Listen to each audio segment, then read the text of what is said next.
Call the meeting to order. Could we have the pledge of allegiance? I pledge allegiance to the flag of the United States of America and to the republic for which it stands, one nation, under God, indivisible, with liberty and justice for all. Just a note, Mr. Chairman, there was a note on the agenda about Selectman Pepe participating remotely, but he called today to say that he would not be able to do that, so we will not be taking that action. I did see the picture of him on the beach. Okay. All right, the approval of the minutes of business meeting, executive session of January 12th, 2015, business meeting February 9th, 2015. Yep, and just to add another note, February 9th is actually canceled due to the storm. Right. So you only have the January 12th meeting. Okay. Motion to approve? Second? Second. All in favor? Aye. Aye. Citizen input. Anybody got anything to say? Hopefully not. All right, communications. Nominations for the materials service award should be submitted to the Board of Selectmen's office by January 23rd. March 23rd. What? March March. 23rd. What did I say? January. All right, so I'm a couple months behind. Nomination forms should be made and obtained from the office of the town clerk or the town administrator and the town website. Okay. All right. New business. Vote to approve toll booth request for the David Prouty High Booster Club. Yep. And with us tonight is Mr. Dean. Okay. Put in a request. You have a copy of a letter that he wrote to me, and has a proposed date of Saturday, May 2nd. Location 1, intersection of Route 31 North and Route 9 near the Sugden Block, and the transfer station as well. Times are on the letter. They have a rain date of May 9th. They have the proper insurance information. And with that, I'll probably turn over just in terms of the purpose, and welcome again. Thank you, Adam. Thank you, Select Board. The toll booth traditionally has had I'm sorry, not the toll booth, yeah, the Booster Club has traditionally had a toll booth, but last year, for some reason or that I'm not aware of, we decided not to have it. So we're just trying to get it back on the agenda, and as far as we know, there's only one other local town organization that has a toll booth, which is the Exchange Club. Ours is extremely similar to theirs. We plan to have roughly 12 to 16 volunteers assisting with us. I did email the chief of police last week to lay out our plan as far as safety and all that goes, and I'll forward you that, Adam. Okay. I meant to, but I didn't. And as Adam said, the date planned is Saturday, May 2nd, with a rain date of May 9th. If you have any questions, I'll be happy to answer them. All right, Adam, on a transfer station, can they be in the transfer station or do they have to be on the outside? I believe we have a designated area, and there's a map that is approved by. I believe it's in on the Facilities Department. left-hand side. That's usually where we used to have it. There's a little grass area. As you go in, it's on the left-hand side so they can get the people coming out, not going in.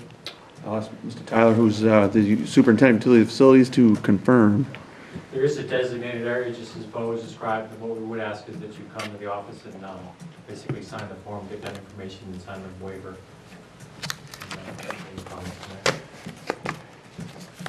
Byron, his number is 885-7525. Thank you. Any questions? Just a question for the public. The proceeds go to? This is for the David Prouty High School Athletics Booster Club. We've been an organization since probably the early 80s. We support, our mission is to support the student athletes, the teams, and the programs at the school. As you guys well know, budgets don't always support the need. And just to give you an example of the impact we've had, since 2011, we've provided to the school in various forms, gifts, scholarships, equipment and uniform purchase in excess of $50,000 in the last 4 years. So we contribute quite a bit to the school and the athletes, and we want to continue to do so. So this is just one of the many events that we hold to raise money for that purpose. Any other questions? Ready for a vote? Motion to approve, Mr. Chairman. Got a second?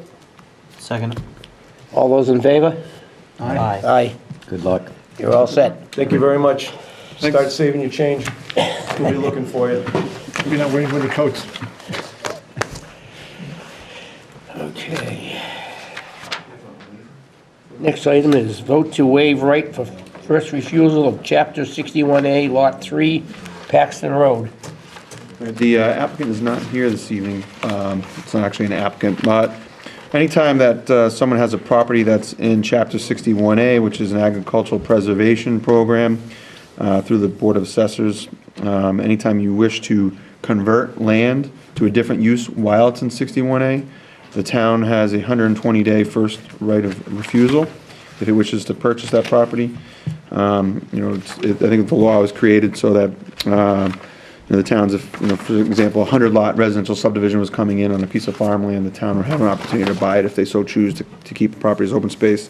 What you've had the last couple of years is some single-family lots that keep getting separated from some farmland. As part of the statute, it must first goes to the Conservation Commission and the Planning Board for review, and they make recommendations to the town Select Board, who is the authority to act on that first right. And you have a letter from Conservation Commission and Planning Board as well, that there's no recommendation, or the recommendation is not to pursue purchasing it for the town. So you'd have to, within that 120 days, have a town meeting, generate the funds to buy the property in order to exercise that right. So it's a single-family residential lot that will be converted to a single-family home. Any questions? Lot 3 on Paxton Road. So what you do is you would make a motion to not exercise that right if you so choose. All right. What's the pleasure of the board? We wish to pursue or?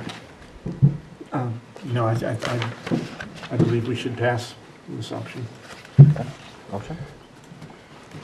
Motion to not exercise our right to, Your first right. our first right of refusal for that Lot 3 on Paxton Road. Correct. Make a motion? Have a second? Second? All those in favor? Aye. Aye. All right.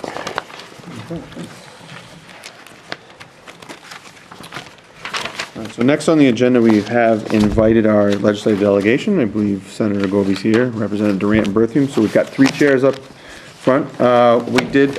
Actually, Brenda, while I was away last week, Brenda forwarded correspondence to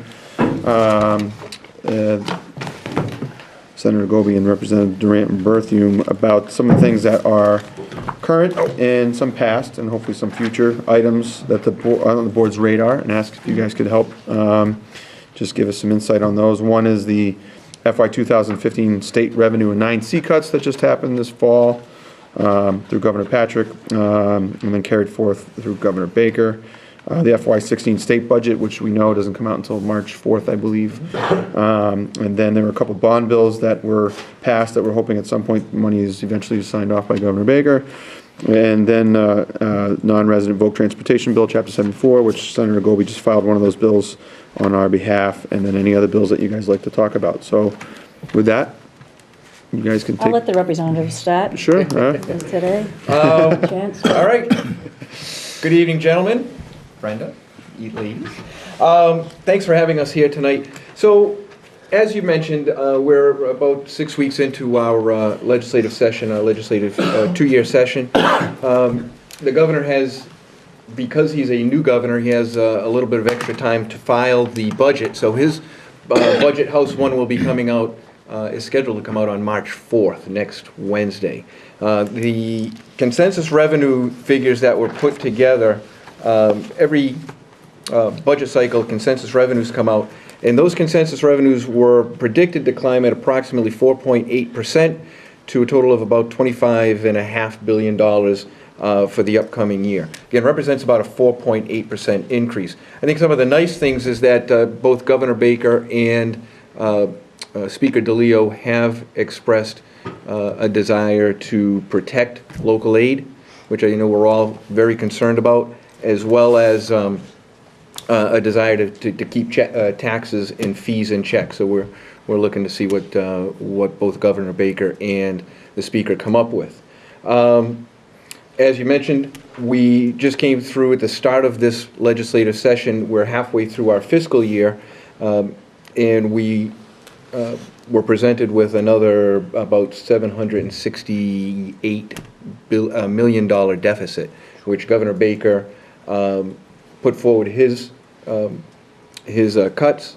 The House modified them very, very slightly, and was able to pass those through pretty quickly. I commended Speaker DeLeo during this process, because I was very happy that during the process like this, a lot of amendments get put in, and although the House didn't put in too many, I think they put in maybe half a dozen or so. Even that many. Yeah, it might have been 4 or 5. But the Speaker, gave Governor Baker quite a bit of leeway, and pretty much squashed those amendments so that the governor could have the cutting authority that he needed. So fortunately, in that round of cuts, local aid was left harmless, so we didn't see any additional cuts to local aid above what Governor Patrick had cut with the first $300 and some odd million to the regional school transportation. As far as where we're at right now, as we're aware, Governor Baker today visited with the President to talk about filing the federal declaration so that we could get some money, hopefully some money for the storms. I haven't heard anything on that. I don't know if you guys have heard anything from those meetings yet, but I had a busy day, so I didn't hear what the outcome of any of that was. Representative Berthium and I have a meeting with the governor tomorrow, where we have been discussing some of these bond appropriations, in particular for the town of Spencer. You put Route 31, Thompson Pond, and Little Stiles. There's also the dam over at Stiles that has a bond issuing as well. So we've been speaking with him. He's shown some promise to release those. Really hoping, I was kind of hoping this meeting would take place next week after our meeting with Governor Baker, but we've actually had a few meetings that have been canceled just because of the snowstorms that we've had. So tomorrow doesn't look like there's going to be a snowstorm, so hopefully we can get some more firmed up commitments on these. But I can tell you that Route 31 has always been a priority for me. And just about everybody else here. Me too. But so those we're pushing, but as well as the other things as well. I know they're important to this town, and so we're looking forward to trying to get those commitments firmed up. I'll let Senator Goby speak on the Volk bill, and that's the nickel tour. You know what? I know absolutely nothing. at Don't this say point, that. Don't ever say that. Let me give you, Peter did a nice job of a quick overview. I just have a handout that I had asked Senator Spilker, as the new Ways and Means Chairman for the Senate Ways and Means. She was kind enough to do a little handout for me. Just gives a little explanation about the budget gap, about what's going on as we look forward in 2016, and something you can look at this evening, whenever you'd like to.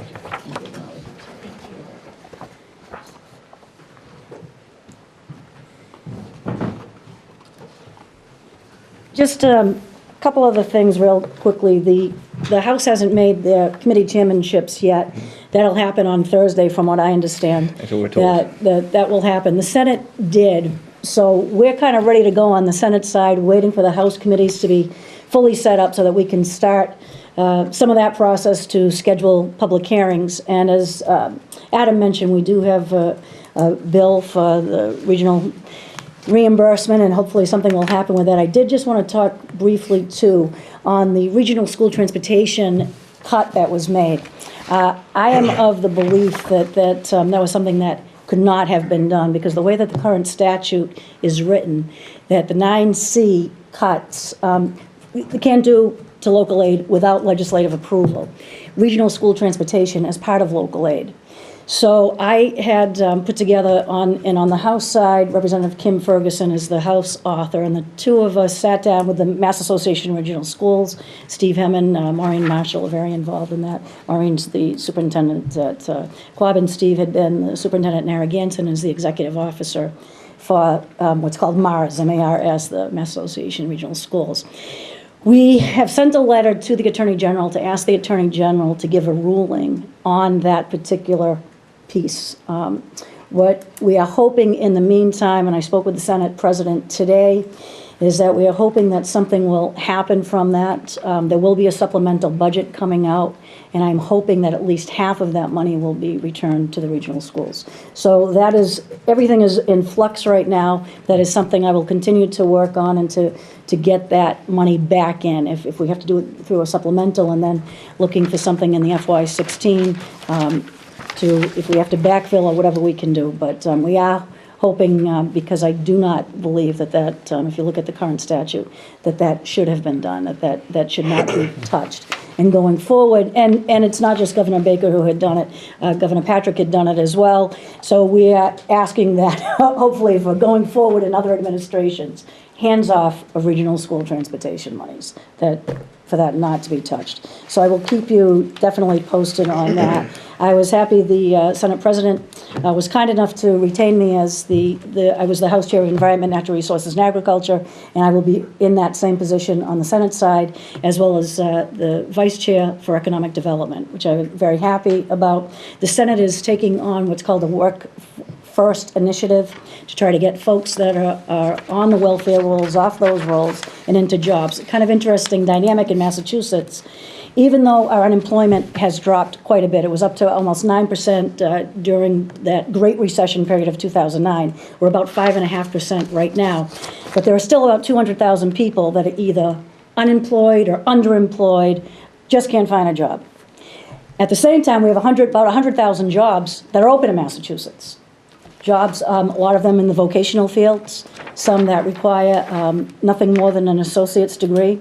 So what the Senate is looking at is to find the way to get those 200,000 people, to find some way to get them into at least half of those people and fill those 100,000 jobs that we now are open. And one thing that I can tell you with Senator Rosenberg, and I was just mentioning this to Mary Braney, he's the type of person, it's not enough that a problem exists. He wants to know where that problem came from, what are the steps that can be done to fix it, and that there is an end, that there is a finish to it, that there will be a result, and these things will get taken care of. So I'm very, so far, how things are progressing in the Senate, very aggressively, and I am very pleased to see that. In addition to that, the Senate is doing these conversation tours, and I know that the representative come to the Worcester meeting that was held just about, I'm trying to think, 2 weeks ago now. And there were about 200 people that came. It was open to the public. About 200 people came. There had been a meeting prior to that out in the Berkshires. They had about 200, 250 people at that meeting. There will be a meeting that I'll be attending Wednesday night in Braintree, and I am expecting that there'll be that many people as well. And it's for people to really, to tell the Senate what is truly on their mind, what are areas that we can work on. And again, Senator President is being very proactive, doing this at the start of the session to look at things that we can work on and to be extremely, extremely proactive on. So I'm very excited about the Senate session. I think it bodes very well, setting the tone for the rest of the state, and I'm looking forward to what will happen from that. Just trying to think. I made a couple other quick notes. I know that you mentioned about the disaster declaration. The deadline has been extended until March 28th for the deadline to get that declaration in to the president. One thing I would say to people, because not knowing what areas may be declared disaster areas, I would suggest that you keep track of whatever bills, and I know, Steve, I'm sure you have, and what you're spending in these costs. You know, basically we've had a snowstorm every week for the last 4 weeks, you know, back to back to back to back. And that's what we're trying to make the big impression to the president on, that this hasn't just been a one event. This has been like a month-long continuous event. So I would just say that to make sure that you keep any bills that you're accruing on in this, that's extremely important. Obviously, the issue with the MBTA, the governor has formed a Blue Ribbon Commission to try to come up with some ideas on what may happen with that. And as I'm sure that you're well aware, the cost, the productivity cost, it's in the hundreds of millions of dollars a day that has cost with the disruption to the MBTA. And I can tell you, as someone that it took me over 3.5 hours to ride in a week ago Wednesday, it is a nightmare. It is a nightmare trying to get in and out of the city. On the train you took? No, I took driving in. Driving, yeah. Driving in. Yeah, it's horrible. It was horrible. And so it's a big problem when people can't get to work, and a lot of the people who are missing work are people who are hourly wage earners, and they're not getting that money back. So it's a huge problem, a huge problem. And I think we know that. We know some of the transportation problems that we're all faced in. So there's a lot going on, a lot moving forward. The Foundation Review Committee for Education looking at the Chapter 70 formula. The meeting in Central Mass is going to be next Saturday, the 28th in Bolton. It had originally been planned for back in Neshoba, but then we had that storm and it was delayed. I think we're going to be clear for this Saturday. That begins at 11 o'clock. One thing I will say, that anyone who wants to comment on that, you don't need to go. You can do it by email. If you forward an email to me, I'll be very happy to forward it to the Education Committee. Jenny Williams in the Education Committee is taking all of that information in. When I spoke with Representative Ferguson today, she is on that commission, and their next meeting is scheduled for March 10th, the commission itself, after getting all this information. And they are charged to come up with a report by June. So they're under the gun to come up with something. And I think it's obviously important that they come up with something good and not be rushed into it. Obviously, some of these delays because of the weather has not helped them with what they need to do. But I would encourage you, because it's huge, the problems that we have with Chapter 70, rather from all sorts of things, with school choice, with the vocational schools. And so I would absolutely suggest, if you want to put something into writing and to get an email, because this is going to be the chance for it. There will be a change in the formula. It's not if it's going to happen, it will happen. And it's going to happen within this legislative session. So if you want to be a part of that conversation, this is your chance. So I'm not sure if there's anything else specific. I think you had mentioned about bills. I personally filed, I believe, about 75 bills. There were 5,462 bills filed in the legislature, timely filed. Now, that doesn't count the bills that will continue to be filed in this next 2 years as well. But that's what's on the agenda right now. And I think I read 1,500 of those, and then everybody told me, "What are you doing reading that many?" And I didn't know I was supposed to read them all. Keep going. Keep working. Are you all set? Absolutely. So obviously, what Peter said and Ann, that everything's starting slow this year, I guess. I get, from what I understand, everybody usually has their committee assignments by now, and they're Right. already typically holding hearings. None of that's happened. We've only had 2 sessions in the House so far, rules and then on Governor Baker's cuts. So with that slowness, it's hard to give everybody answers. I spent the day at Quabog and then went to Ware High School, and everybody, the number one issue again is local aid, and couldn't give anybody any answers. And I was with Representative Smolin today too, and I mean none of us know anything now. We're waiting for the governor's budget. He gets, what is it, 4 extra weeks, or he gets the extra time, so it doesn't come out until March, and then that gets picked apart by the House, and that's a lengthy process. So up until then, I mean, I wouldn't know what to tell you with local aid. Use last year's number and hope for the best right now. But I know that's everybody's priority. That was a battle cry during the election last year's local aid.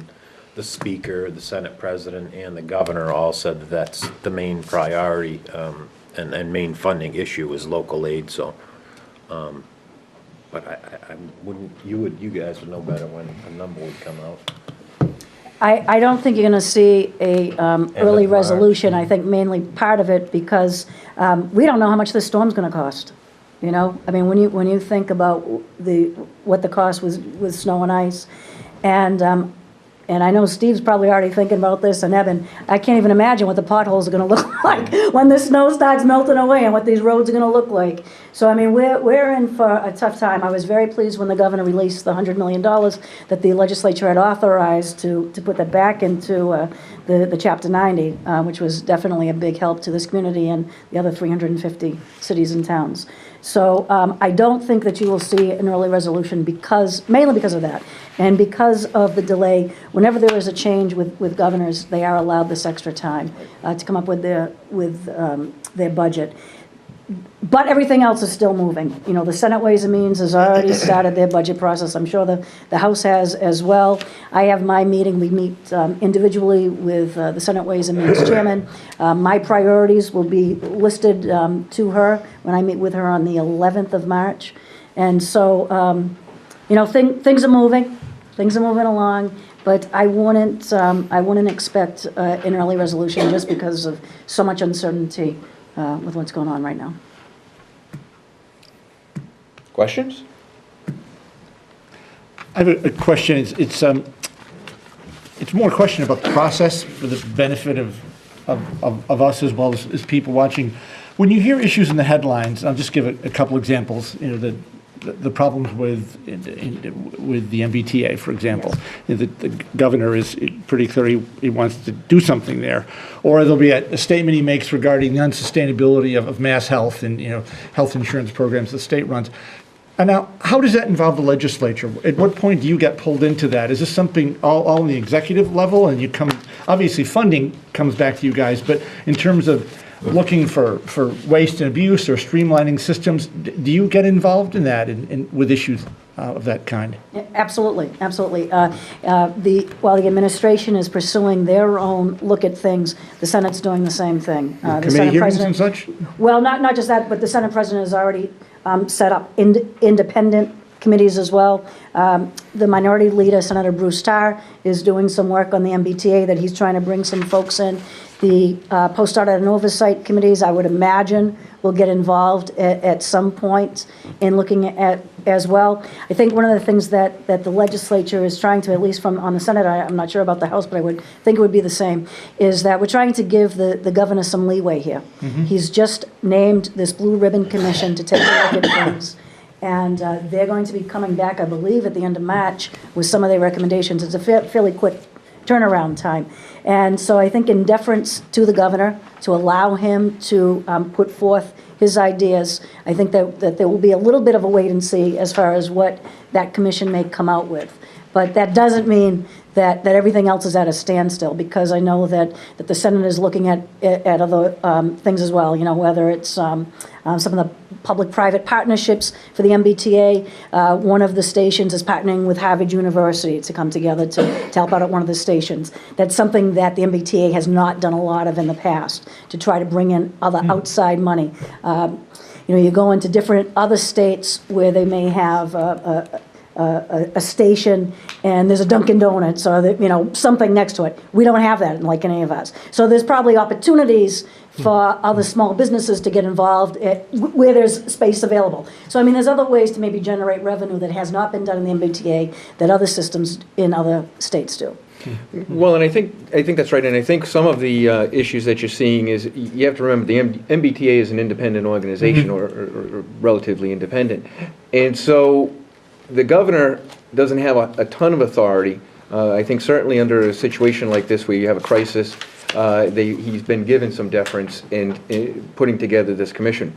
What Anna had mentioned was Senator Bruce Tarr has filed a bill to create a control board. So you could do a couple of different things. The governor's taking, right now, what would appear to be I don't want to say a hands-off approach, certainly that's not the case, but probably the least intrusive approach, which is to come up with some ideas and suggestions and then try to push for those.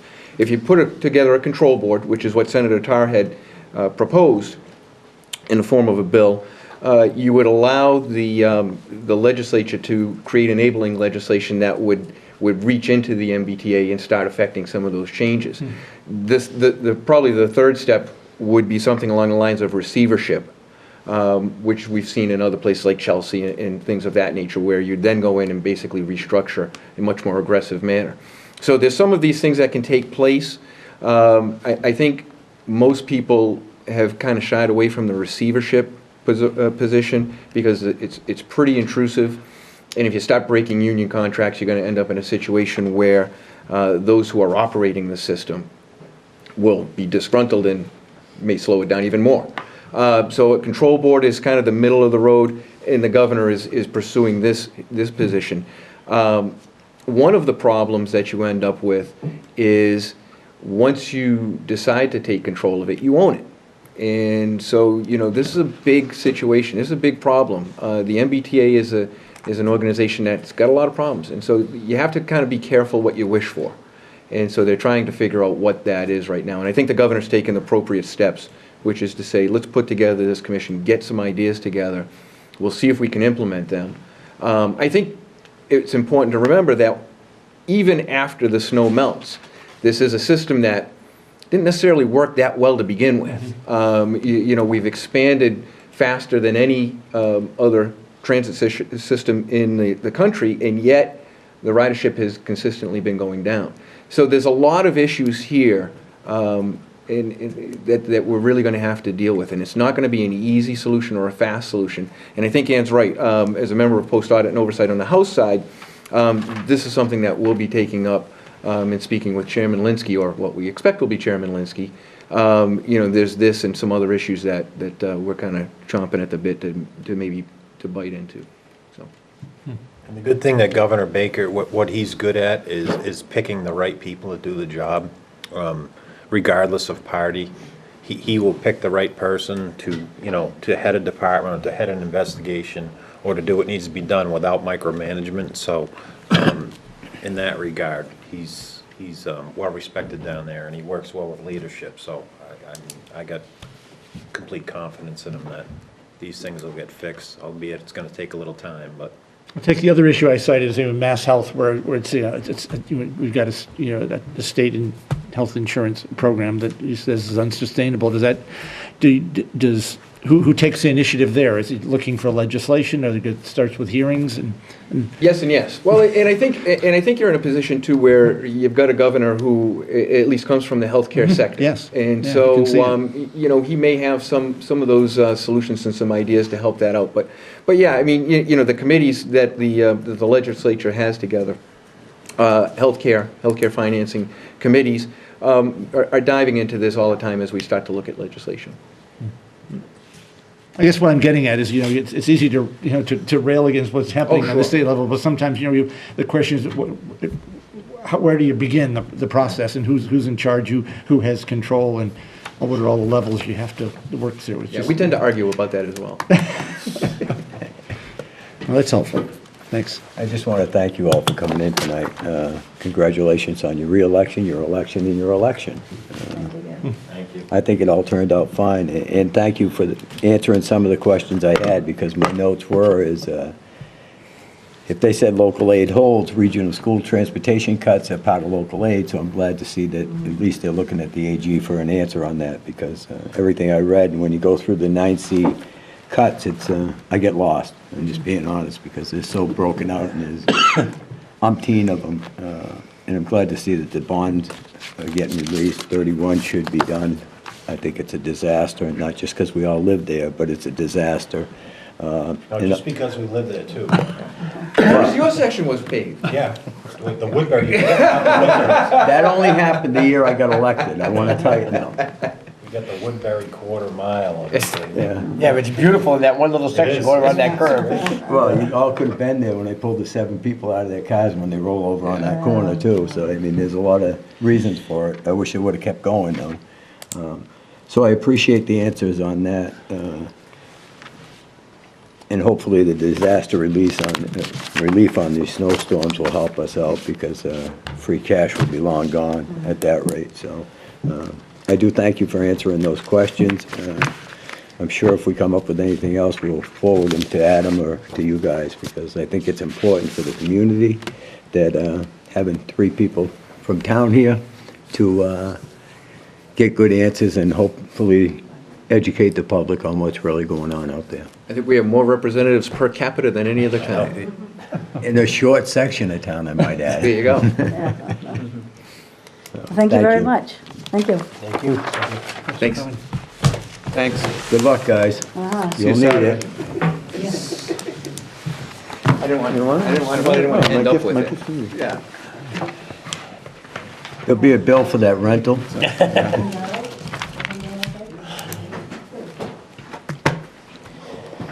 All right, old business. Old business. County Park Advisory Committee.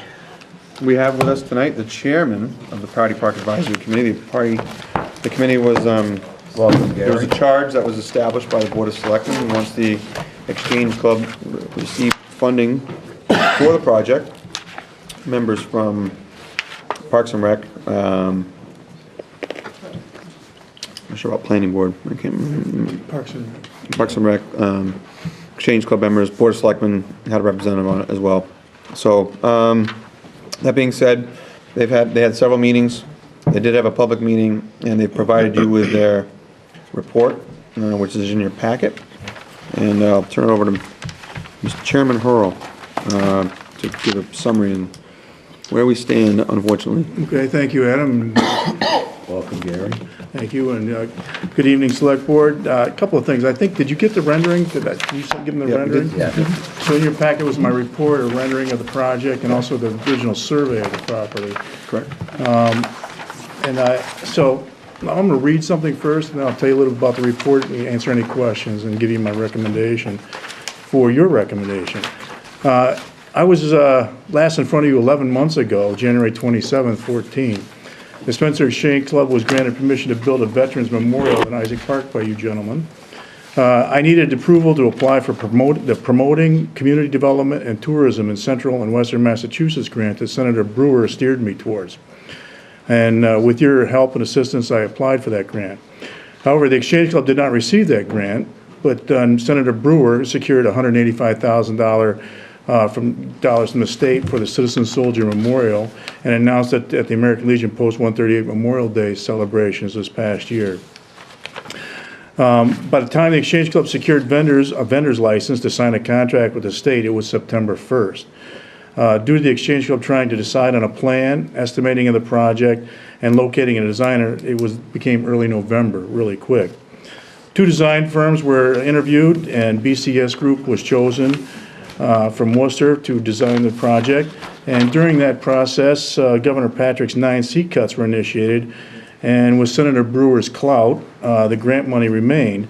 However, that stalled the project till December 1st. Right after that, after many design plans and changes, the Exchange Club agreed on the rendering you have in front of you. It was then estimated and found that it was over budget due to a variety of unforeseen actions. The largest was to gain an easement from MHPI, which is Prouty Senior Living, for accessibility for parking and access. We initiated that with the town to go ahead with that.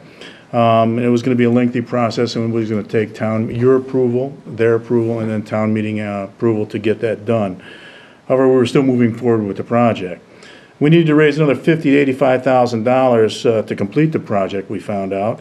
And the Exchange Club had a very detailed plan and believed it was very doable to do that. By the way, that money, $185,000, had to be expended by June 30th of this year. So we were going to get that done. The Veterans Memorial at Isaac Prouty Park Advisory Committee met 3 times that you guys gave us a charge for, to answer your charges and gain approval from the Parks and Recreation Committee.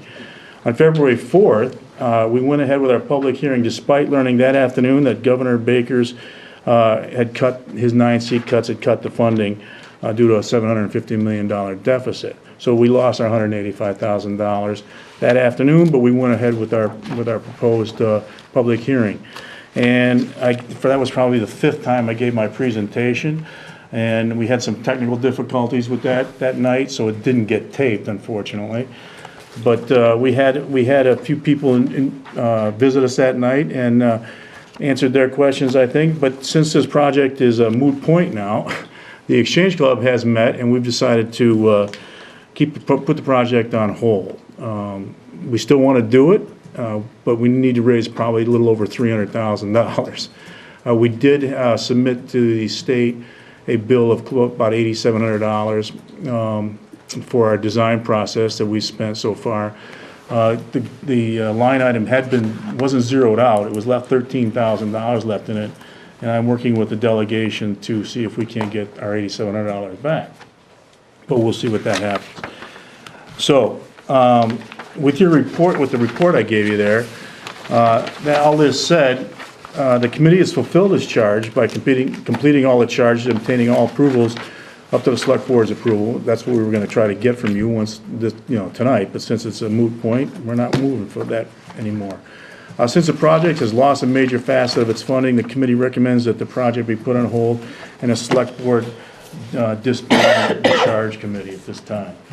And I believe also that the town is no longer pursuing the easement anymore. So, any questions on your report or anything on the rendering or project? I'd be glad to answer any of those questions. Gary, it was mentioned to me that, by someone in town that in an earlier, maybe it was an earlier design with a much different budget, but there was a fundraising plan some years ago to sort of, to improve the site as we now see it. Obviously, it wouldn't have been enough. I'll give you a little to- history on that. Okay. The Exchange Club, well, let's see, 3 years ago, actually 4 years ago now, undertook a project to build a Veterans Memorial. Where, we didn't know. We just came up with the idea, and we started a funding project. It was called the Clubhouse on Ice. Okay, that's what they were from. And we were selling tickets, and you had to guess when it was gonna fall through the Sibley's Pond. We raised $21,000 during 3 years of a 5-year project. However, it got to be the point where actually the Exchange Club was self-funding the thing. So, because tickets are hard to sell, people don't like to sell tickets, and so we pretty much, that was kind of dead in the water. It just so happened at that same time, that's when Senator Brewer came to me as I was making a presentation on the Clubhouse on Ice and said he wanted to help out, which got me on the grant, which we failed at, and then he got the $185,000, which really pushed this project forward. Originally, we were thinking about cutting into the front of the Memorial Town Hall here by the driveway, and then that got moved to Prouty Park, Isaac Prouty Park, just because there had already been 2 other attempts to build a memorial there. One for lower part of just north of the sidewalk, and then when I was a selectman and Peter Adams was a selectman, Peter Adams tried to get the Citizen Soldier Monument built. Both of those prior projects were debt exclusions that got turned down by the citizenry. So the Exchange Club felt that we still wanted to push this project forward, because that's what we are, a civic community group. And that's where this project came into, the idea was formulated. And once that $185,000 came, it was a push towards getting this adopted. We went through many, many changes in the design process. It's a tough area to work in. It's about 3/4 of an acre with an existing statue, which we really wanted to work around there. And we were really going to try to turn it into a town common with a gazebo in the back. And because the access is very limited, certainly not from the Prouty Senior Living, all the access had to come from the main street, the construction access. And originally we were going to build down below, but then if we wanted to add something around the existing statue and then move something into a gazebo in the back of the property, we wouldn't have been able to get past all that stuff if we'd already built something. So we have a lot of guys in the Exchange Club that have backgrounds in landscape design and construction. It only made sense to start in the middle and not, then we could add to the back a little bit. Well, MHPI didn't allow us access to for a gazebo because you have to have handicap access. We only had access to the plaza, which we were going to build around the existing statue. And so we want to do something there, and we still have some plans to identify the trees somehow, and do something for that for the American Legion's celebrations for Memorial Day. So that's still kind of in the works, but again, we've lost some of our funding too. And we are going to try to keep coming up with another plan to do some funding. What we might do is put up a web page. A lot of people do that, and see if we can't get donations that way. But it was much easier to raise money when something was already in the works. Now it's not so much in the works anymore. So That's where we're at. Hope I answered your question. Yes, yes, and it was helpful background. Identifying the trees, that is something that still could happen, though, that. Yes, but, I don't know how we're gonna do that. The Exchange Club is working on that. The ground or- Around what we're gonna do with that. We have some people looking into some bronze plaques right now, for example. Okay. But until we come up with a definite plan, and if we do anything, what we'll do is approach the Parks and Rec, because they manage that, and get their okay first. That's what we'll do. And then we'll come to you with their recommendations, and our recommendations, if we do anything in the future here. That's the plan, at least. That's helpful. Is there something we need to do as a board to officially disband the committee? Well, I don't, there was a timeline in terms of when they had to make a report, so, I mean, I don't know if we have to officially disband it, it's kind of over at that point, but, there's nothing left for them to do at this point, so, hopefully at some point, funding comes and we'll change the dates on it. Good luck, Gary. All right, thank you. Thanks for pursuing that. Thank you.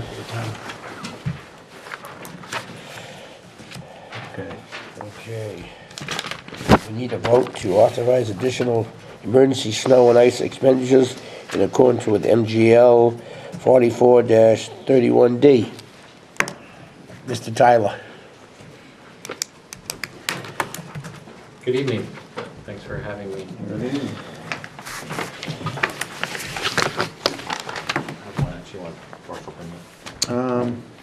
Yeah, if you have one for her, that'd be great.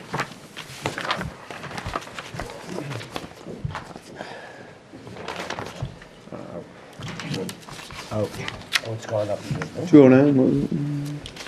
235. So we're here, have had a couple of meetings postponed, as you know. As of right now, the snow and ice budget is $235,000 over. We'd initially had our first request, I think we had a meeting canceled in January and earlier in February. So that's, as of Monday, that's our overtime labor, our equipment, our private plowers, and our materials. And so I'm here to ask for an increase of $350,000, which is basically going to put us in the black by about $100,000. And I think just as a matter of a couple of weeks, we'll easily go through $50,000. So hopefully, if things let up as we get close to spring, this $350,000 will carry us through to the end of the season. And hopefully we're on a downswing. Not that it's good news, but we have set a record. Great. And you can see that on page 2. What were we last year? It was like 225 or 175? Last year, the total was 337. Yeah, but what was the additional that we added? Oh, the additional that was added was 175 was 150, like, I think we added 175, but we didn't spend all the 175?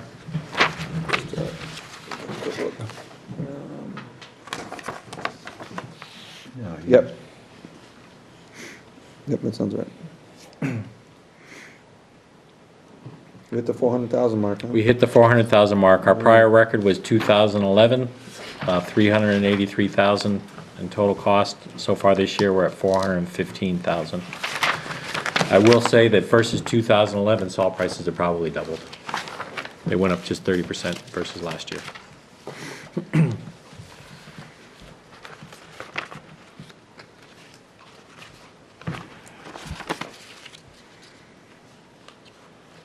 So just for those that are watching and for the selectmen's benefit, every year the town has the annual town meeting first Thursday in May.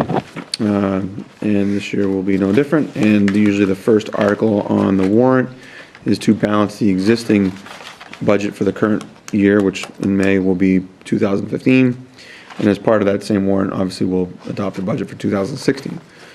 The first step will be to balance any departments that have deficits or unforeseen expenses, and typically we've been underfunding, as you can see from the original dollar amounts that are approved at town meeting. We typically always underfund. We've been talking about trying to get that number up so that come May of any given year, our free cash is used for other things other than balancing current fiscal year budget, such as purchasing capital, such as putting money into stabilization, such as funding unfunded liabilities such as OPEB. So this year is no different in that we will go through that same routine of taking free cash, which is our surplus from previous year, and use that to balance the current year's budget. Unfortunately, every dollar that's spent to balance this year's budget, as I mentioned, is a dollar taken away from a capital project. So unfortunately, it's a must, obviously needed to fund and balance this budget before the end of the year, give Mr. Tyler and his staff the tools that they need to do the excellent job that they're doing. I think that's one thing that should not be overlooked. We're talking about money here, but just before I go any further, to Steve and his staff, the job that they've been asked to do this year is unprecedented, and I know they've worked a lot of hours and not easy, and staying away from their families on a regular basis to take care of the town, work on overtime, work on weekends, and miss all things in their personal life for the benefit of the townsfolk. So we certainly want to thank them. And then, as again I said, it's going to hurt our capital project. We've already started our capital project planning. We've already started meetings with the capital committee. We've had an initial meeting. They have a meeting tomorrow night where they'll hear their first staff presentations. I don't remember the total number of projects that are out there. You know, it's usually over $1 million, and this year we're hoping to have a plan somewhere in the $400,000 or $500,000 range, purchasing items that are much needed and fixing buildings, but that will certainly be hampered by the winter that we've had. So again, as I go through the budget process, and I talk about it every year with the finance committee, we need to get that number up. It's been so hard to do, and obviously last year we went backwards. We need to go forwards somehow, and that's one of the items within our budget, is to get the snow and ice budget up so that the free cash can be used for capital rather than balancing snow and ice every year. So that being said, I don't think you have any choice but to act on additional funding. The fact that we're already in the hole, we need to balance that budget tonight, and then also give Mr. Tyler the additional funding that he needs to make the appropriate purchases and be prepared for the remainder of the season. And then the plan will be in May, there'll be a warrant article that will transfer money from free cash to balance the FY15 budget. Right, my hope is that, you know, if the disaster relief comes in, it will offset some of the costs that we're doing now, and that's a big if. And as always, we always have to fund the item first, and then Right, hopefully before reimbursement after the fact. I agree. I will tell you, and kudos on what Adam said is, as you know, Steve, Sunday we were together down at the highway, and you know, those guys worked really hard through all these storms, and you know, Bo's out there almost every storm. I know even Berthium's out there, so we know how hard they work. I followed the budget pretty close. I know Steve was asking for a 350. I'll leave it to the pleasure of the board. I had originally figured that we had to approve roughly 300,000, so that was my number coming in tonight. So. The board in the past has done minimal increments, knowing that they have meetings every Monday, that if they needed to, we have a meeting every Monday this March, if you needed to do more, you know, you certainly could go that route, balance the budget, give him some additional money, and then if we need to, based on how weather events happen, we could revisit this number every Monday. It's putting a little bit of work on Steve and his staff to put numbers for us every week, but if you need to go up. Well, the only reason I picked that, just so you know where I'm coming from, is I know we had salt problems. Some of the salt you had to get out of New York because it was a supply problem, and I know those costs we didn't know, right, at that point. So, and that's the only reason I came up with that number, no other reason. So, whatever the pleasure of the board is, that's where I was. Any questions for Steve while he's here?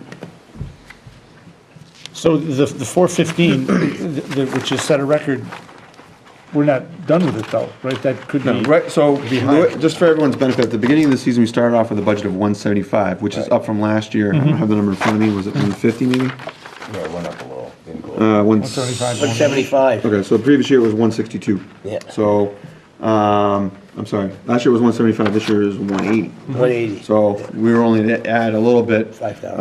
Obviously with all the financial problems we had last year, we couldn't make that number any higher. We've gone up 100,000, and in 10 years, we've gone up 100,000 in our baseline budget at the beginning of the year. and we're still $235,000 in the hole. It's something you know, we so- need to look at some point in time. Yeah, I mean, it's, Obviously. you just can't catch up. We can't get to where we want to go. So we started off with that number, and then the way you get to 450 now, Steve's put those numbers for you in terms of what we've spent. Up to today. Yeah, up to today. Right. That alone. So the 350 that he's talking about would give us, balance the budget and also give him more money that he needs, because every storm, every ice event, he's gonna have to hire private contractors. He has, more materials, equipment, anything else that he needs in order to balance snow and ice, he's gonna need. So, we need to get that number on the plus side. Yeah. Yes, we're not done yet, John. I know spring is only 4 weeks away, but, But I was just, talking about being in record territory, but it's, it's. Oh. I mean, let's hope it's, not 5-0. We don't want this record. Yeah, no, it's not one that we saw it. And just so we're clear, if we approve that and it's, and there's excess, that becomes a turn back? Is that what happens? Correct. Okay. Right. So, Steve, from your standpoint, what would that extra, if we only did 300, what's it gonna mean to your, how's it affect your planning or your operations? We're gonna do what we have to do, obviously, and we have to, and if you have to do. Well, more it wouldn't deficit affect spending, my we will. plan, it would just No. mean coming back, which I don't have any Right. issue with. It wouldn't I just- affect anything he I just feel does. like we're probably gonna reach that number anyway, and that's why I said it conservatively. And then I think the other aspect is, and I may be wrong, is that the money isn't quite as encumbered, meaning if we don't use it all, it can almost come right back and be reused in another area. It doesn't have to be rebalanced through the auditing process, correct? Right, I will have, the article will be for town meeting, will be for the amount we spend. So you're authorizing him to spend up to 350,000 additional, but it doesn't mean He has to. at town meeting, the article will be for So 350,000. be an It doesn't be the adjustment actual number, figure. that's why So we're- he will still be Other able to, uses, so right, It'll be the actual figure come May. correct. Correct. Do I have a motion? Just a bit more, I- well, we have a motion and we can discuss it. Yep. But, again, I'd make the motion to approve up to 300,000. That would be my motion. Do I have a second? I would second that. You can open it for discussion if you want. Any discussion on that? John had a question. Just, my point of view is just that, we know we're gonna do what we have to do to keep the streets in great condition, and I can't say, add to what Gary and anyone, what Gary and Adam have said about what the crews must, have been going through. So it's not out of any sort of, lack of appreciation or feeling like we've done any less than what should have been done. I just feel like as a board, I think it is better for us to distribute the funds on, with, as they're needed, plus a little bit. It just seems like a lot over and above at this point. I'd be more comfortable with 300. And it is, John, and you're right. And just for the public's knowledge, this doesn't mean that we're not gonna plow the roads. Right. But those guys, I'll tell you, Mr. God, I'm there every storm, as Steve knows. And, these poor guys, it's Sunday, I think they left at what, 4, Steve, probably? That day, yes. And they were back in at 5 in the morning. Keep in mind, when they leave at 4, they're going home to shovel their driveway, do their snow blowing, do whatever they have to, and then turn around and be back in at 5. So, I know there's frustration when you have this amount of snow and people are stuck in their house and, and confined in a house that maybe doesn't have enough square feet so you can get away from each other. But that's what happens, and, so my hat's off to you, Steve, you know that. Congratulations on the job you guys do. Discussion, you need a vote. We got a second? Yep, John did. All right, you ready to vote? Yep. All those in favor? All those in favor? Aye. Aye. Aye. Okay, Steve. Thank you, and thank you for recognizing the staff. They really do a hard job. And the day that Gary's talking about, it was a Sunday. They worked till 4 PM on Sunday, and they quit at that time because they knew they were gonna come back at 5 AM. So, and they did exactly what Gary said with a little bit of sunlight, they went home and did what they had to do at home, maybe got a little bit of dinner, some sleep, and back at 5 AM. And that was a short day. Yeah. You know, they've had some days where we've worked literally 30 to plus straight hours, you know. maybe Just to in that clarify, when period. you talk about people on that schedule, it's both the contract services as well as the. It's 100% all the highway staff, and in some cases, it's equally with the contract. Okay. Like sometimes the contract are a little less in hours. What usually happens, John, is after the contractors have done their job and the roads are open and everything, these guys are still left to go out there and do whatever widening, make sure I that the see. banks are That's pushed the- back on any And then sand. intersection, Uh-huh. and still go out and sand. So Yeah. it's like, even though we have subcontractors. They're is- strictly plowers. Oh, there, okay, then that's they go exactly away. what I know, okay. Steve, it's how are tough. you doing on mechanical breakdowns this year? We have quite a few this year, and I'd have to get an update from Evan on that. We've had, Just about everything. just about everything is broken in one way, shape, or form. I think we might be down a vehicle right now. And We are. It's funny because I was I know it telling was Adam looking tonight bad, yes. Yeah.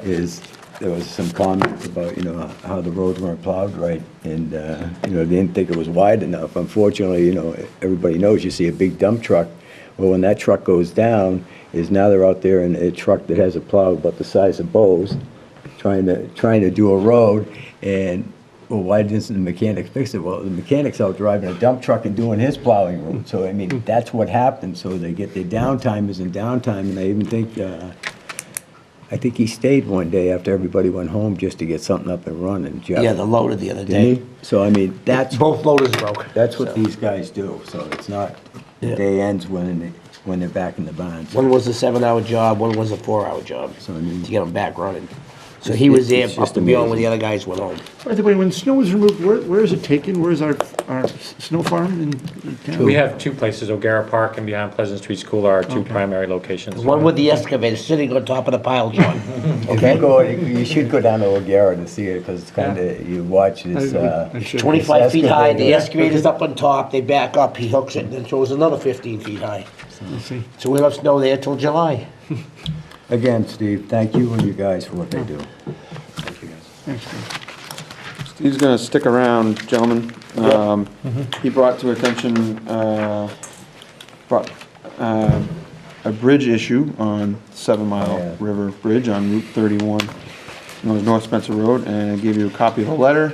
And in addition to that, Steve was kind enough to make a packet for you with some I've included some nice pictures. You had forwarded, you had Donnie, can you emailed take these Mr. pictures Boss? to us as well? I think I forwarded the pictures when I first got the letter in the packet, so. Yes, okay. So with that, I know some questions have come up over in terms of whose responsibility is it? I thought it was a state road, however, the town plows it, who owns the bridge, da-da-da-da-da. So Steve's here to answer some of those questions and also let you know the process that he's undertaking with DOT to try and get that bridge repaired. So with that, I'll turn it over to Steve again. Well, what I'm referring to is the bridge on North Spencer Road. In terms of bridge numbers, it's bridge number S23-013.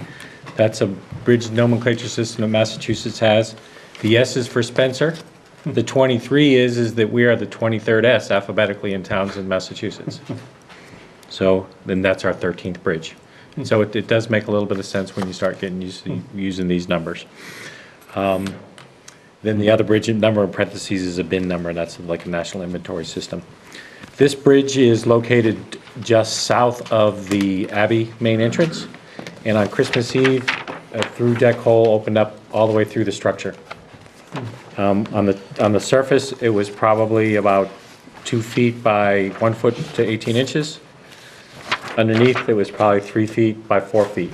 And so really this whole section of undersided deck is in bad shape. This is actually what fell through the deck right into the river, so that's like the piece of bridge in the river the day after, just to kind of give you a little idea of the hole all the way through the deck. The first thing the highway guys did is they did a temporary repair. It was just a plate over it, and that was just to basically make it drivable. We talked to Mass DOT District 3 bridge engineer. We could have executed through one of their contracts for a temporary bridge repair. That would have been a little more extensive, probably been about $20,000 to $30,000. We would have had to use higher yield concrete, and anything of that nature would have been all ripped out again in the spring and redone. So I elected not to spend that amount of money for something that needed to be redone. What we ended up doing, we excavated out the pavement and we covered up the hole. I didn't give you all of the pictures that I have here. And then we worked in a little bit of concrete and steel plates to get something like this. So what we have is something that we can plow as well. What you saw there before was cold patched around it. It would have easily fallen apart and caught a plow and who knows what kind of damage. And so the repair we have out there now is somewhat drivable. You know, some people may not even notice that it's there. We wanted to get the barrels out of the road. They were just going to be cumbersome throughout the whole snow and winter process. And we added these signs to try to get people to slow down in advance, basically bridge under repair. So the process for this bridge now is, this bridge is owned by the town of Spencer. It is a municipally owned structure. That section of Route 31 is also owned by the town of Spencer. By those definitions, it's incumbent upon the town to be responsible for the bridge, all maintenance, repair, or replacement. However, there's many bridges of this nature that the state ends up putting onto the bridge list and funding. And I think that this is a good candidate for that. We're talking about a through route for many communities, Route 31, a lot high traffic. There's not a lot of options, there's not detour options. And of the many bridge projects I've been involved in the past, this is a great candidate. They definitely should take this on. What I've asked the board to do is I've drafted a letter, and it's always more meaningful to come from the decision-making authority. I can certainly write this letter, and I can certainly sign it, and I can send it to these same parties. But coming from the elected officials of the town gives it a little bit more strength. And I mentioned to the representatives and the senator after their meeting with us tonight if they would, follow up with a letter of support. Which they all are in agreement on, and that would be the next step that I take. So what I'm asking for is the select board to respectfully sign this letter, which is a request to ask the Mass DOT to fund the replacement bridge. What I've offered in the letter, and can certainly be removed, but I've offered in the letter is that the town would fund the design. So we could use our Chapter 90 money and we could fund the design. I expect that this bridge, the design costs, survey and design costs are probably going to be $150,000 to $200,000. The bridge replacement cost, it's really going to come down to when it comes type study and design selection. What I'm not sure is if we have a recommendation from 2004 that suggests that we might be able to just replace the superstructure. The superstructure is the top deck, everything above the wing walls.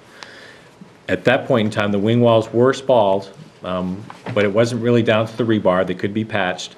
The wing walls are spalled a little bit further, but there's still not a lot of rebar visible. It may be possible still to patch the wing walls and put a whole new, when I say superstructure, it's the deck, all the beams, everything that's supporting the travelway, the travel load. That option, I think, would cost about $800,000 or $900,000. If through that type study design phase it requires new abutments, which would typically, in the case of that, would probably be pile-driven abutments behind the existing concrete abutments, that way you don't work in the river, I would anticipate that bridge to be about $1.5 million. I'm just throwing out rough numbers without span lengths. I did a pretty similar bridge to the one I just described with the piles behind, and that was in Sterling, and that was about $1.2 million 4 years ago. I think that the numbers are close. It might rise. Extreme case, it might get closer to $2 million for the bridge replacement. But it could be less than $1 million if the abutments are sound and can be basically have the concrete patched and it's fixed, which looks possible. We would want to do some coring and some salt testing to see what the condition of the concrete is. So that's, and the way this usually goes is sometimes you might have to get a couple of no's before you get a yes, but I actually have been working on this bridge since I've been here, that's one of the reasons why I did the Route 31 corridor study. I wanted to wait for the Route 31 corridor study to try to start pushing these buttons. But the hole fell through the deck and the button got pushed. So I'm kind of a little bit ahead of that schedule. But I'm still, in my attachments, I'm still going to reference the Route 31 corridor study. I've referenced the fact that we have another bridge on Hastings Road that we're trying to fund, and we have difficulty funding that. And that actually is the detour route, which isn't a very good detour route for commercial vehicles, like such as the tractor trailers from the auto yard. So that's the strategy on this bridge, and open any questions. I travel this bridge all the time, just down from, just north of the Abbey. And when I saw the pictures, I remembered that there already was what seemed to be a patch to one side of it. Does that mean that, had there been some repair work? Yes, we To did. the We had a hole once superstructure? before that I patched. Okay. Before. A Back similar, about, yeah, same thing. It went right completely through the bridge before too. And we patched that, we did some work underneath, and we had a guy come in and put a few pieces right there to do that. That was back 2003 maybe, two, something like that. 5 or 6, because the study was done in '04. Is that what it was? Yeah, Well, whatever. that hole We was there. did patch that once before, because we did have a hole completely through just like this before. so this just Yeah. occurred just outside of Right. that patch. Steve, what's the age of that bridge?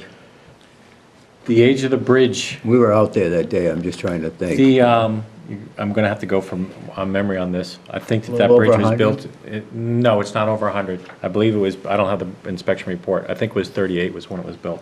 So, I mean, obviously, that bridge was there before the redesign change of that road. Right, that 'cause it's road on an got- angle. Got changed. It's not I believe straight. that the bridge was there Right. before the Right. layout of Route 31 was changed. Yeah. Before some straightening? It is older than that. The road used to go up by the Abbey where that parking lot is. Oh, it did, I didn't know that. So that's why the bridge is on an angle. If you have to look at it, it's on a bridge like this. It doesn't really line on an with the angle. Oh, road. I see. That Right. makes sense. So- Okay. If you went on the other side, you're the mountain there, the road used to go around the backside, and they came Right. down this side. Okay. I see. Well, I don't think we have a choice in this anyway. What I would do is I would just change just the bottom. I could put where it says Spencer Board of Selectmen, change that to put signatures on. Yeah.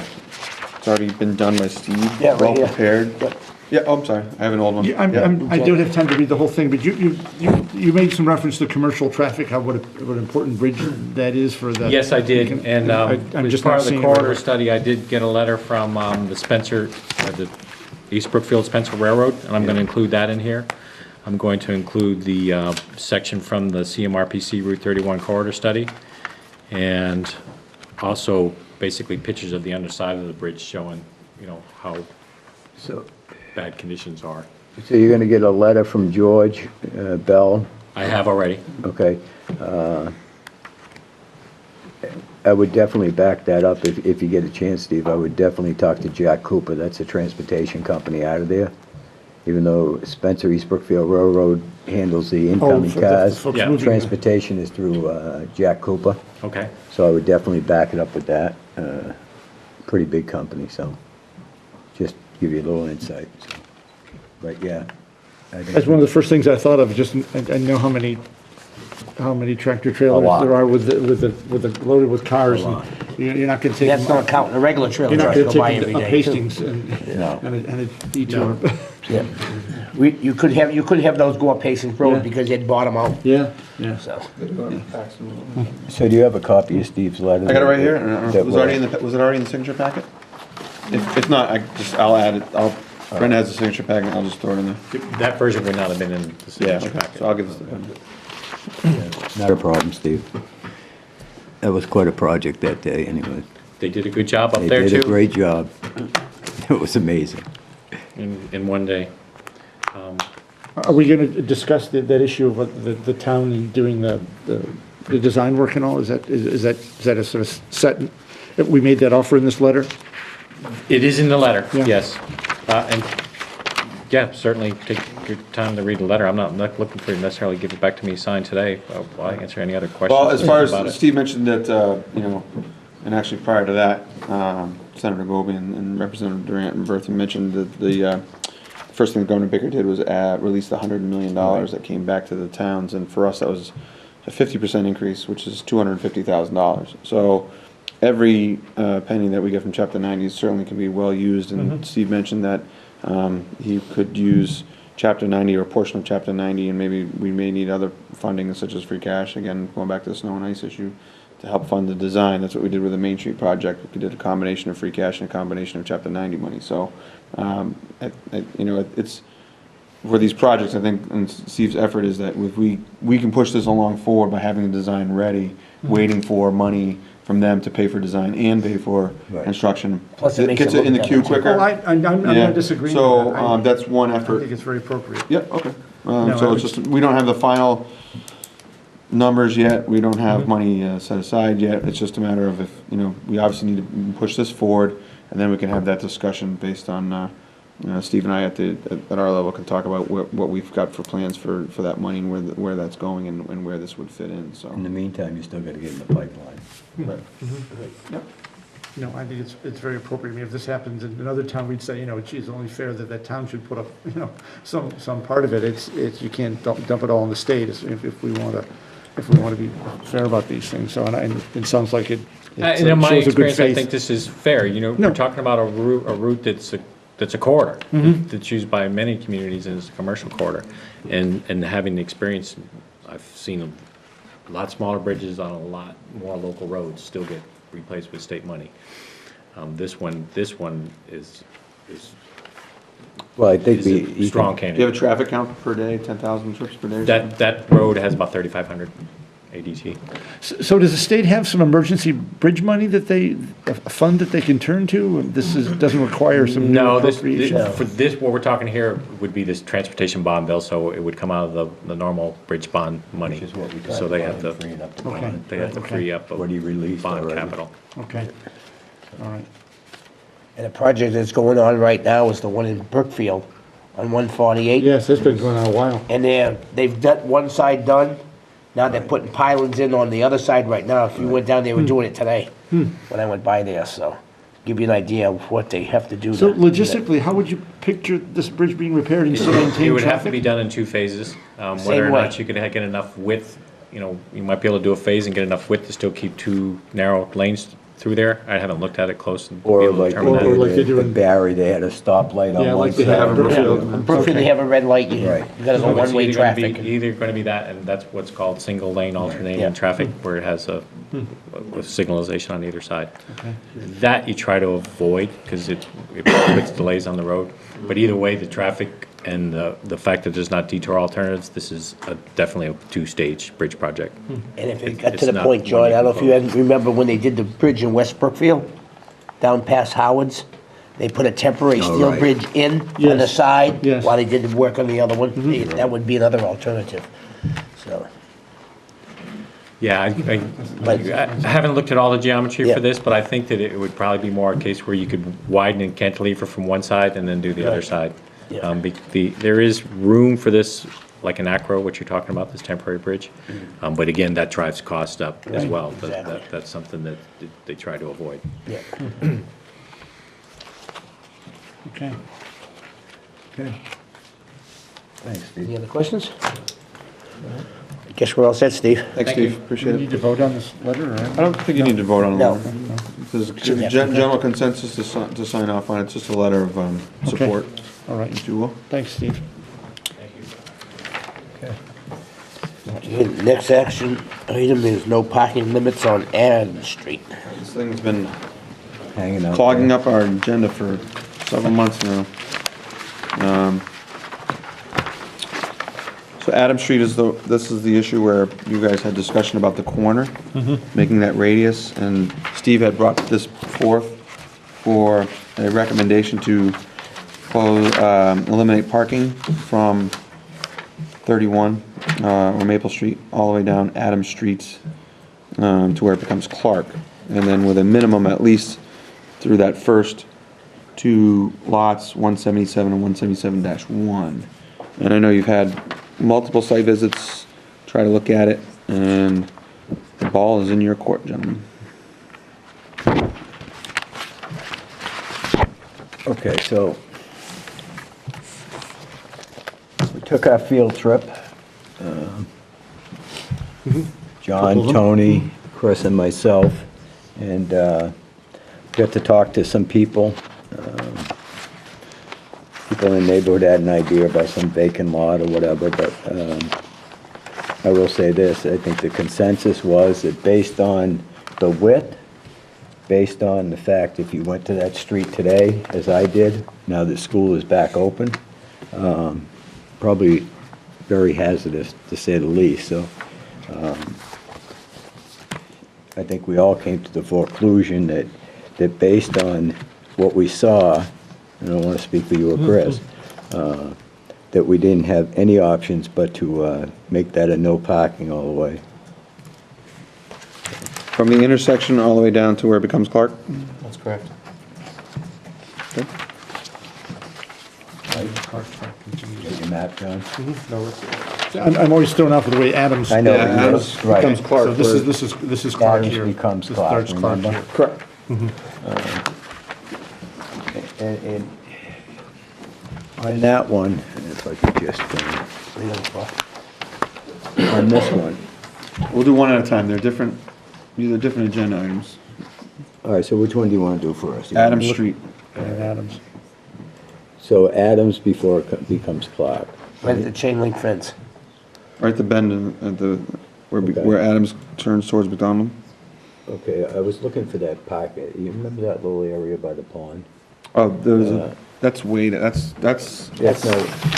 that's on Clark Street. That's this, Okay. over here. All right, when we get, But that's not a vacant lot, that's the town. This spot yeah, right well, here. I know, and we have some issues with that we need to discuss later on that. But- So, Just to let you know, there was a bus accident right here last week. I know there was. Okay. What was that? There was a bus accident right at On that, Adams and Maple Street. just so everybody's aware.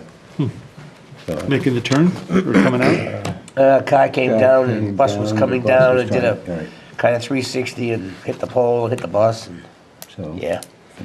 and I think that's, says it all in itself, so. Okay, So you will need to take a vote.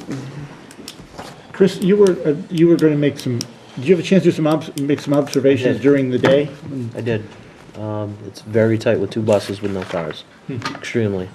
Maybe 18 inches between the You're mirrors. talking in wintertime or just Just right now, with just, I know, just driving down. I know today they were stopping to let each other try to get by, Right, so. yeah. I mean, so even in the, Yeah, when it's there's pretty, no it's snow, pretty clear there's- where that first house that we went to, that kind of parked on that street. The snow wasn't on the sidewalk right there. And two buses, about 18 inches, if that, in between them. It's very congested. And up here is worse. That triangular shaped piece of property, is that the 177.1? No, Yep. it's, yeah, 177.1. They have off-street parking there or They where? do. They have do, two spots. okay. So who's this, I mean, obviously it affects people who might want to use the pond, but in terms of the neighbors, the people living on that street, they They have, all have off-street parking. yeah, it just seems like some overriding public safety issues. I'm walking it, it's really tight. Your motion. So we need a motion on no parking limits on Adams first, if you want to do it. Motion. Motion to have no parking on Adams Street? Motion. Motion. Do I have a Do we have to second? put an end to it on, all the way down to where? No, because you're gonna handle that with the next one anyways, right? Oh, We're talking about the section from, where intersection of Maple Street down to the bend. Right, Right. Maple Street to the start of Park Street? Yes, right. It's the first section. right, that's the first section. okay. Have a motion, do I have a second? Second. Second. All those in favor? Aye. All right. Now we revisit the no parking limits on Clark Street. Correct.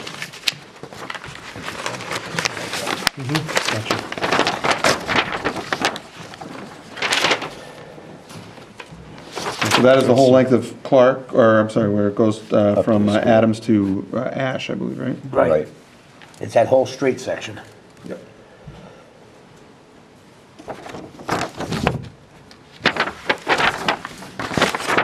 essentially here, we think to this point. Okay.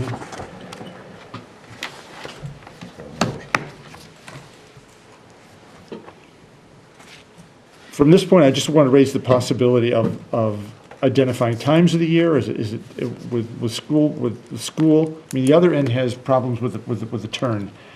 This stretch in here, is it worth considering? Are you thinking for the pond wise, or? Yeah,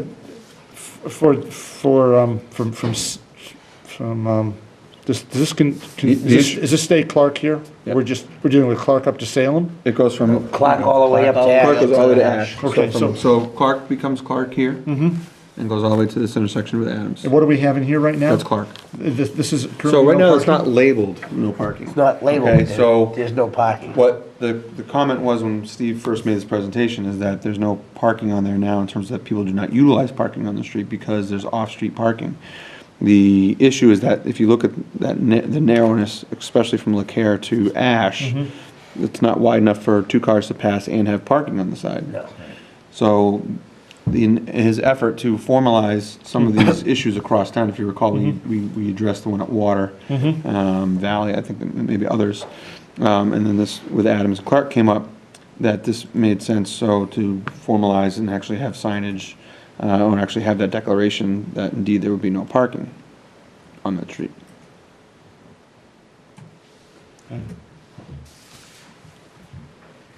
Before we take that vote, we discussed this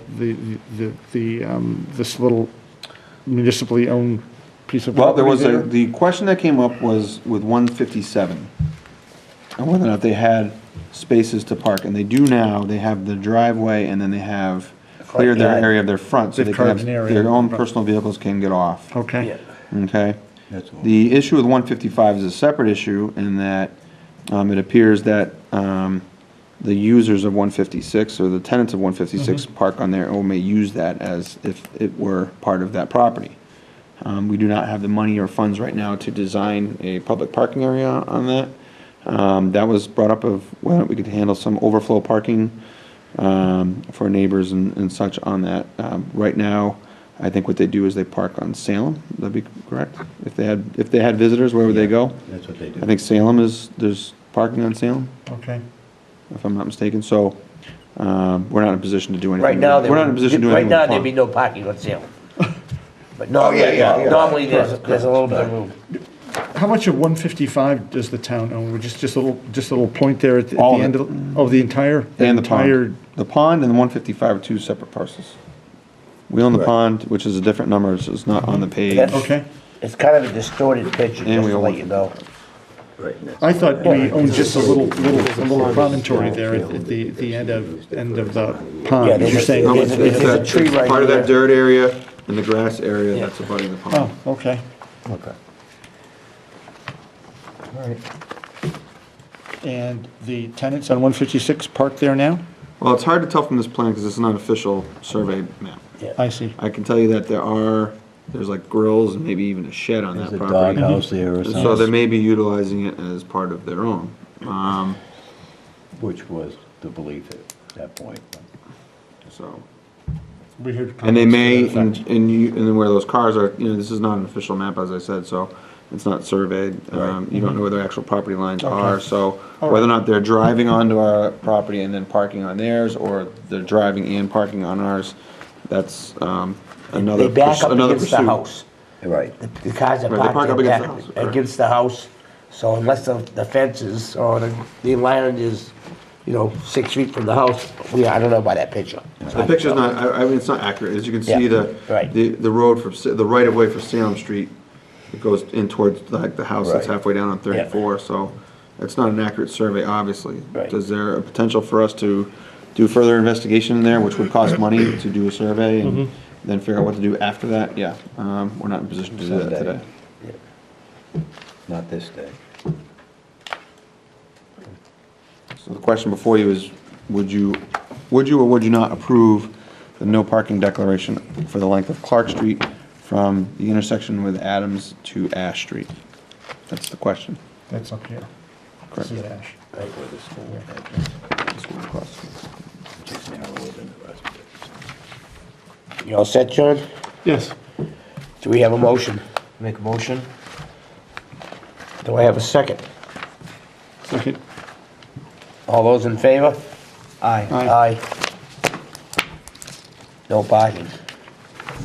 Okay, Steve, dismissed. If you wish. Thanks for sticking around.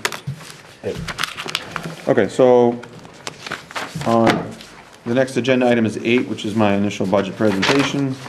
As you heard earlier this evening from Senator Goby and the representatives, the governor does not release his budget until March 4th, which is next week, which certainly limits us in terms of what we can use for estimates for not only our local aid appropriation, but also any school appropriations and assessments based on, we do not know yet what the minimum local contribution is, and we do not know, we have not received our school assessments yet.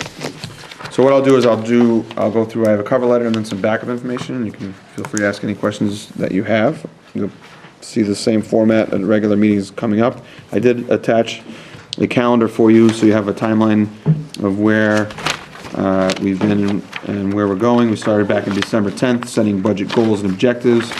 Our budget goal was to, basically when I gave directions to staff, let them know that, you know, the budget that was finalized in the fall after the 2 failed overrides, that was our new normal. That was our baseline budget. That's based on what the revenue structure we have from the previous year, knowing that everyone would like to get back to where we were at minimum, if not further advance some of these departments and make up some expenditure gaps, like I mentioned before, with snow and ice. So that's the budget that you have here today, which I'll go over in a few minutes. We spent the month of December and the beginning of January preparing and developing department budgets. We've begun meeting with the capital committee, as I mentioned. We did have several meetings canceled due to weather. The capital committee will be meeting tomorrow night with their first set of staff presentations. Finance committee is also tomorrow night following that meeting. And I'll have the same discussion I'm giving you today with them tomorrow. Further capital meetings in March, and then we'll further advance the budget and warrant process in March as well.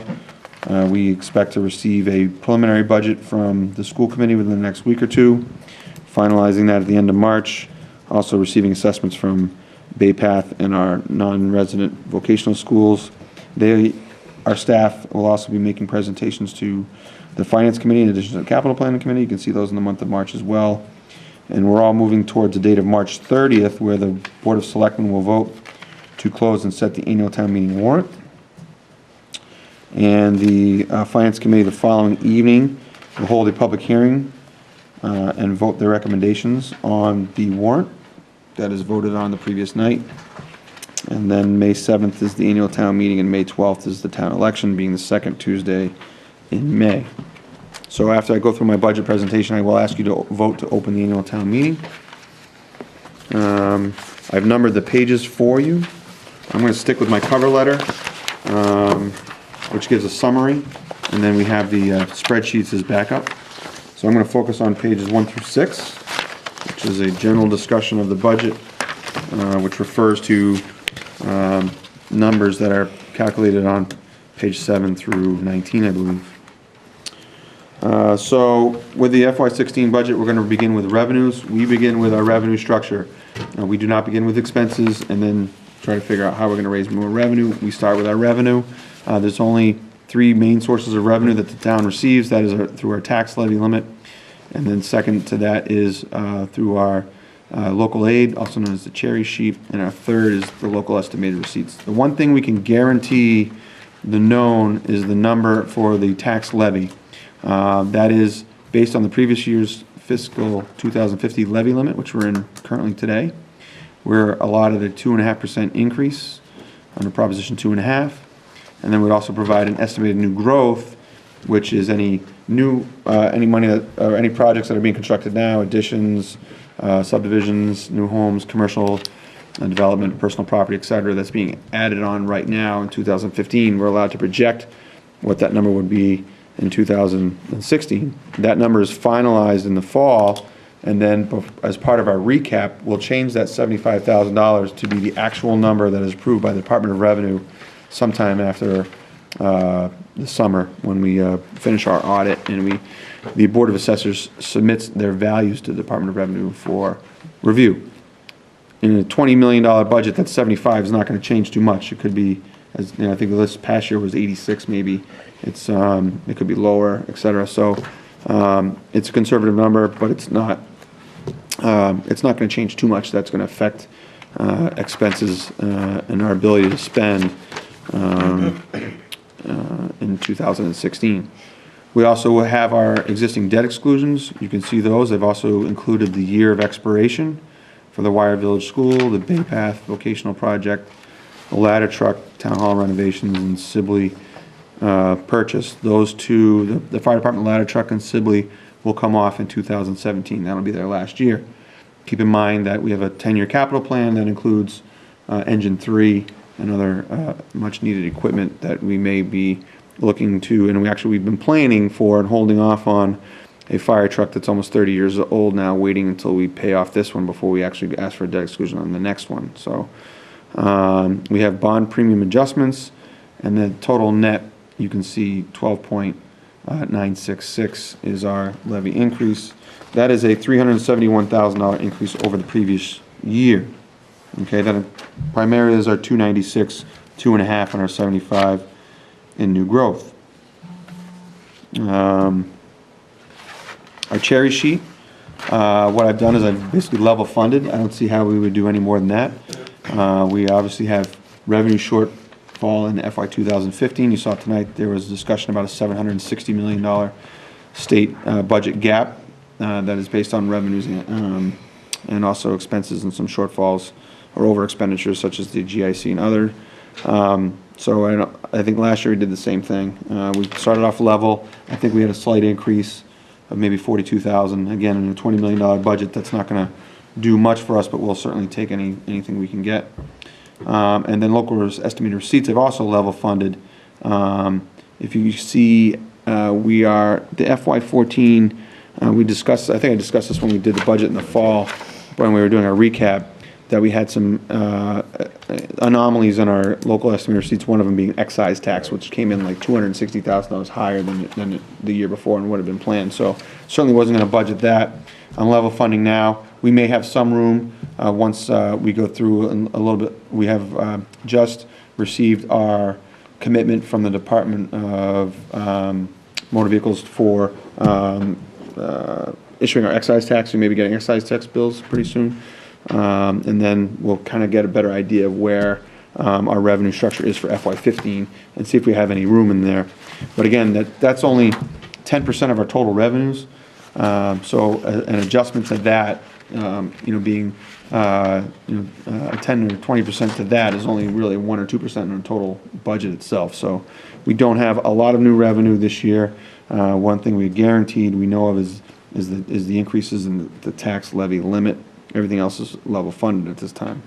Okay.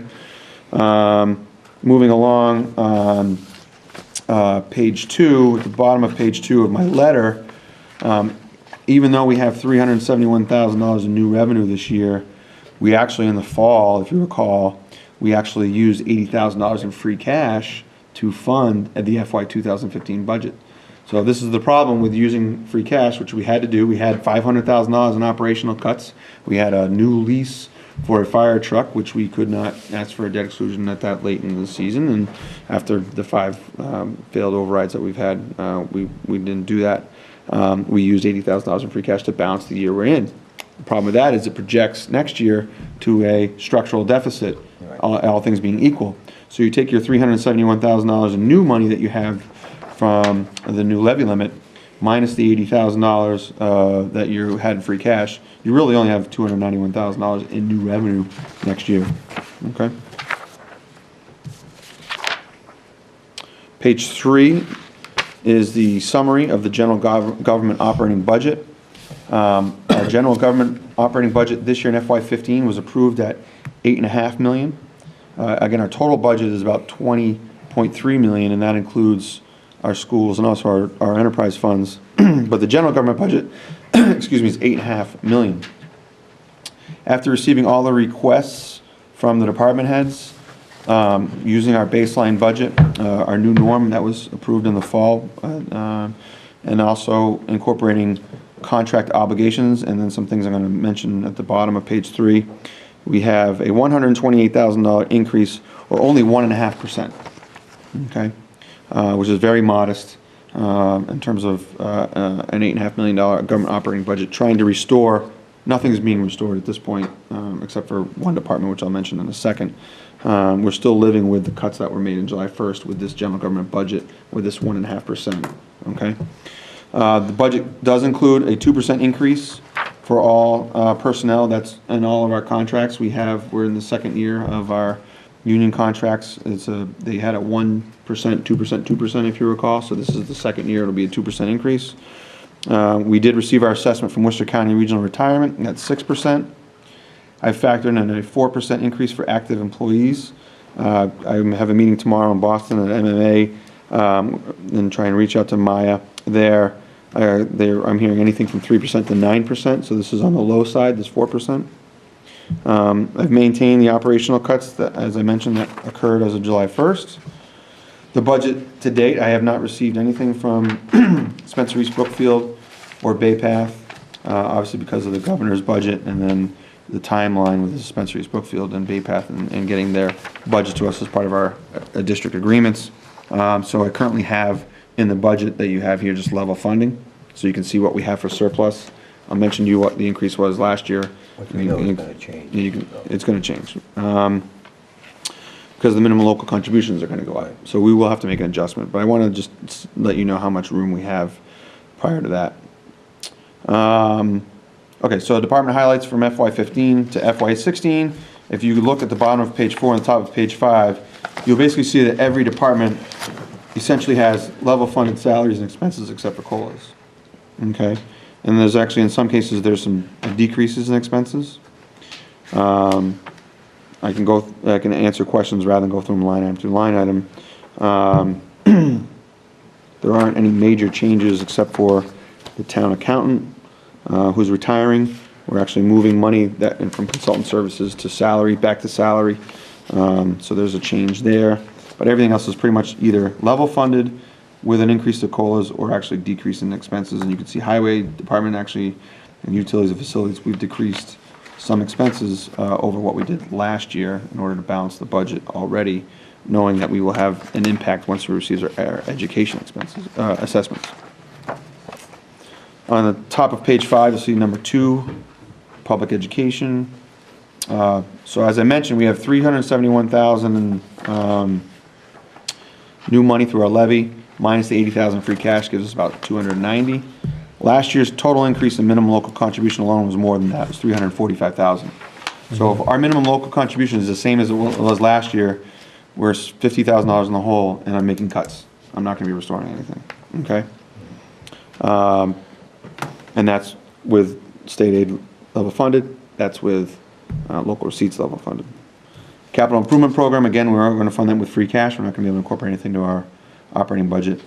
And our special articles, like our liabilities that we keep trying to get to, again, if we're in that situation, we're not going to be able to do anything there. So at the bottom, you can see my summary, $291,000 in new revenue. The budget on our side is only a 1.5% increase at this time. With some of the adjustments with bond premiums and other things like the debt exclusions and the abatements, we have about a $288,000 surplus right now. Okay? That's prior to receiving any assessments from education. Again, if it comes in the same range as last year, we're going to be in the hole. Okay? Salaries, the 1.5% increase that I mentioned in the town's budget, just to summarize on the bottom of page 6, again, the 2%, they're reverting the town accountant back from a consultant service to a town employee. I did restore one position in the library.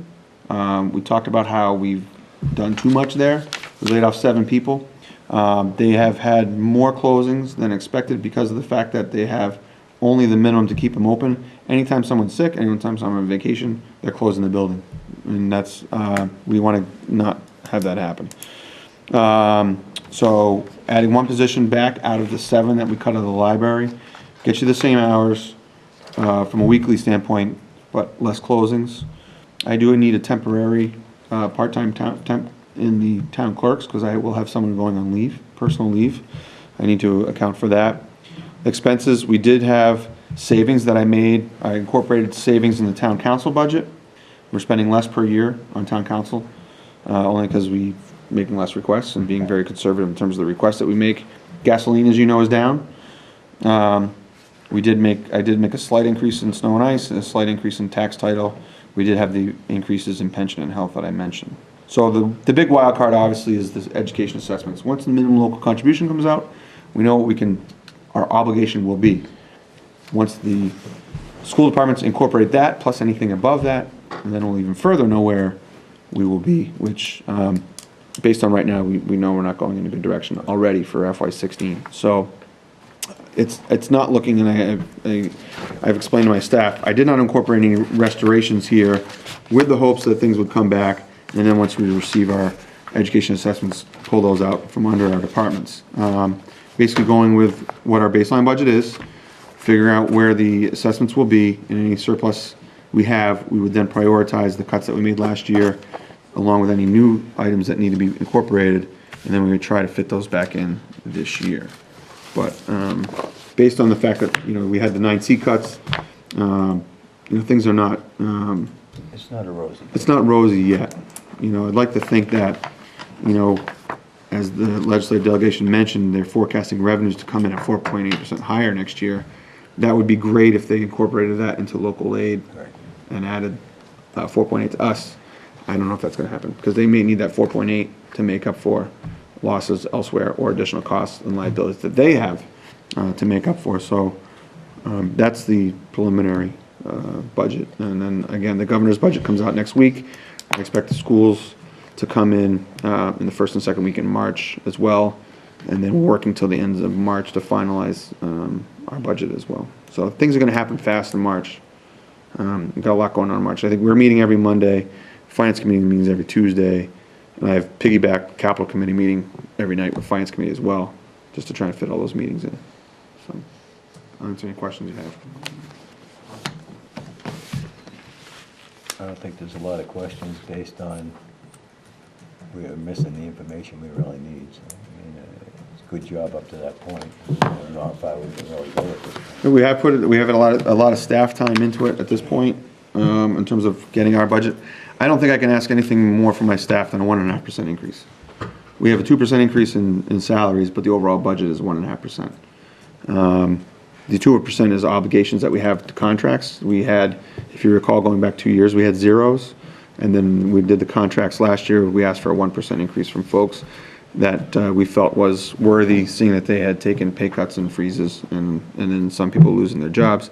That was certainly something that the board could swallow when they issued the contract agreements. So overall, our expenses are down, even though things go up in some cases. A 1.5% increase on an $8.5 million budget. I'm very proud of my staff at this point to have that number, knowing, however, that it still may not be enough, that we still may have to make it an even more modest, make it a more modest increase versus last year. So we still have, just in summary, we still have the libraries only open 32 hours versus 40. We don't have the highway position that was cut back in. Parks and Rec program is still cut. There's no plan to open the beach. There's no money for operations for Maple Street again. The fire and police salaries were cut. Their maintenance staff was cut. Town hall hours were cut. Again, we're only open on Monday and Tuesday, Wednesday from 7:30 to 4:30. So again, it's another year. It looks as if we're going in that direction. It's another year where we're just trying to sustain what we have, and that we'll be happy with that. I actually will certainly be happy with more than that, but again, I'm trying to do everything we can to not go backwards, and I hope that comes to fruition.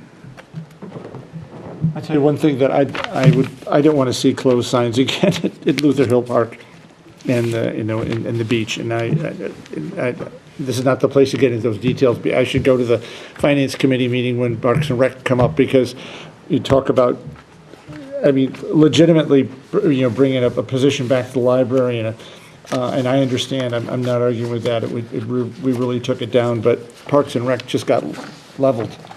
I mean, there's nothing left there. I really want to look into those numbers more, and understanding how revolving funds work and sort of what the hard expenses are that we need to keep open the park, even if it's just, 6 weeks, but, closed again. That was a black mark. I mean, we knew, oh dear, suddenly lost That's my all right. chair there.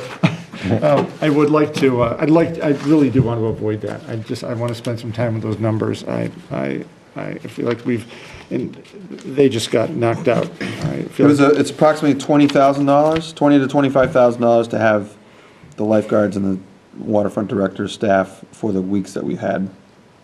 I think the revolving fund didn't have, they used to get about, I think it was $5,000 a year from the Abbey. and they got that, and they'll, And they were using that for maintenance and. Right. so the revolving fund with people paying for what we've done is provided some upfront money with, then paid back? Yes, it's not a self-sufficient operation. What we try to do is provide lessons to families in need, and we have the rates and the fee structure very low, and it's subsidized by the town's general fund and other revenues that we have. So again, we went through all of the things that were priorities and things that were needed. That was obviously, you guys were there, went through that Yeah, whole process. So I think, I did what we had to do.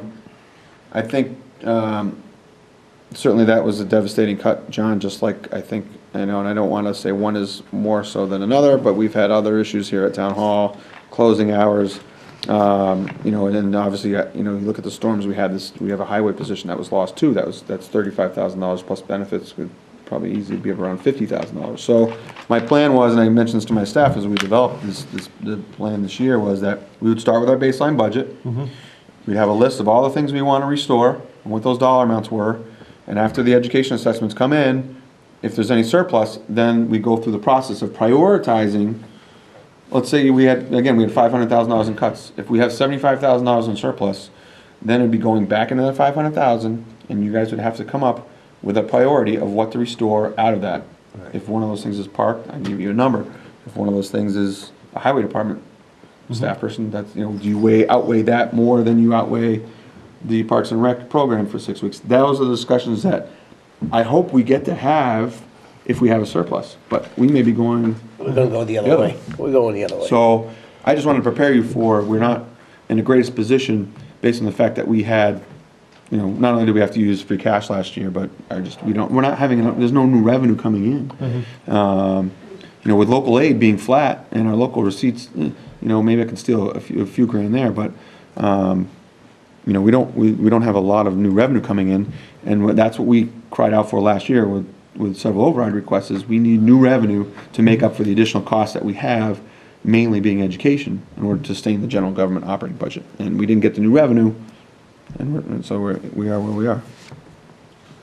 Okay. School's going up, so. That position at the library, is that full-time? I believe it's like 32 hours. I think it's $19,000. All right. Is that benefits too?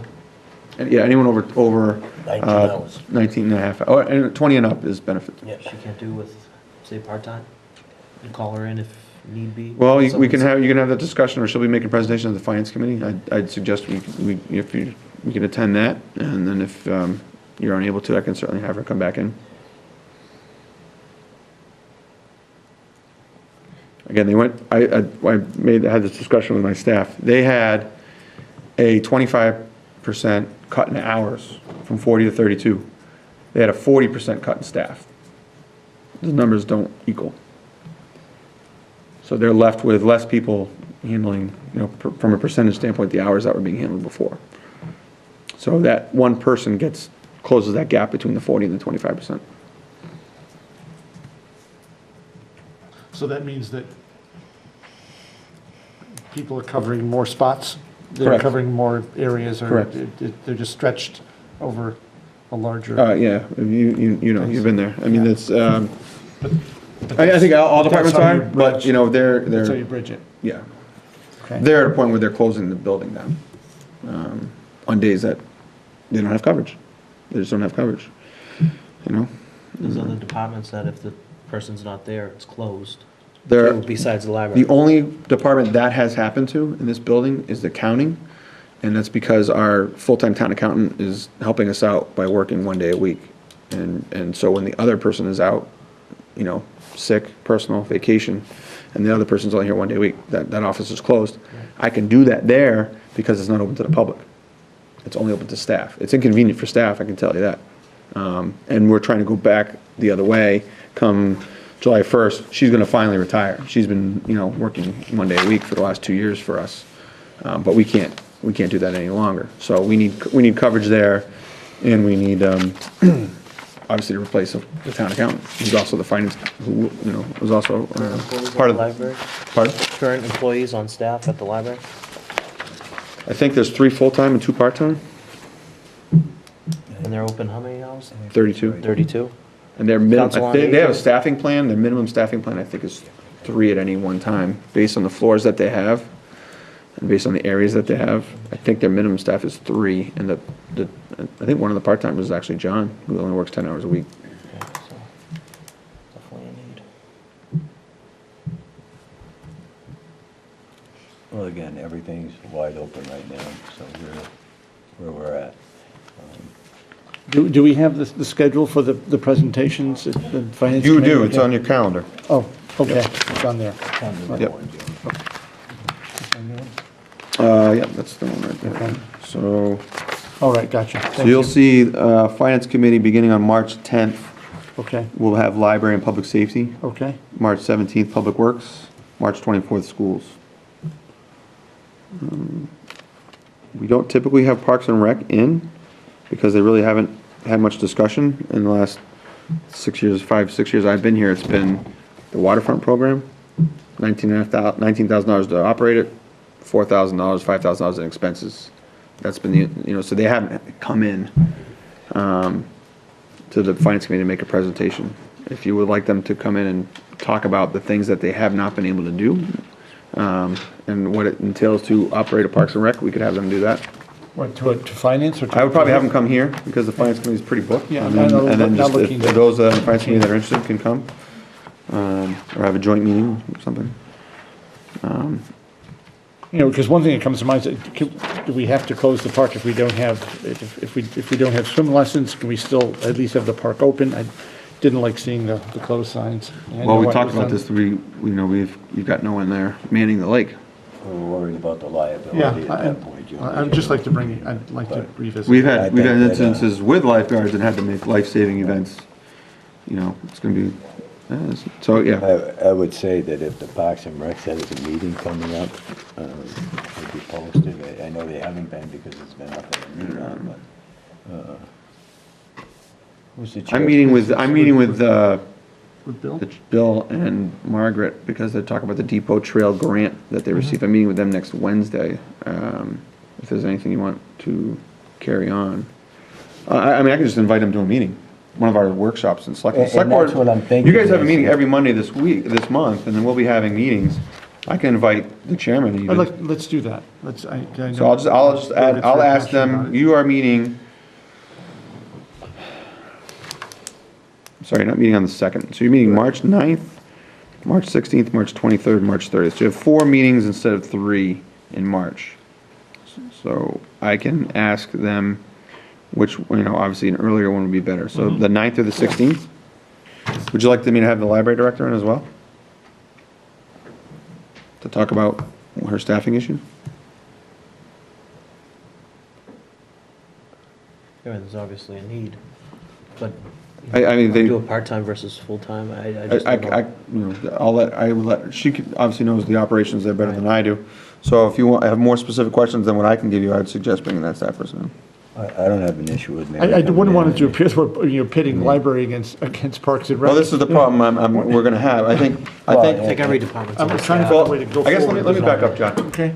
The parking rec may not, issue is, I think, a moot point if we're going backwards.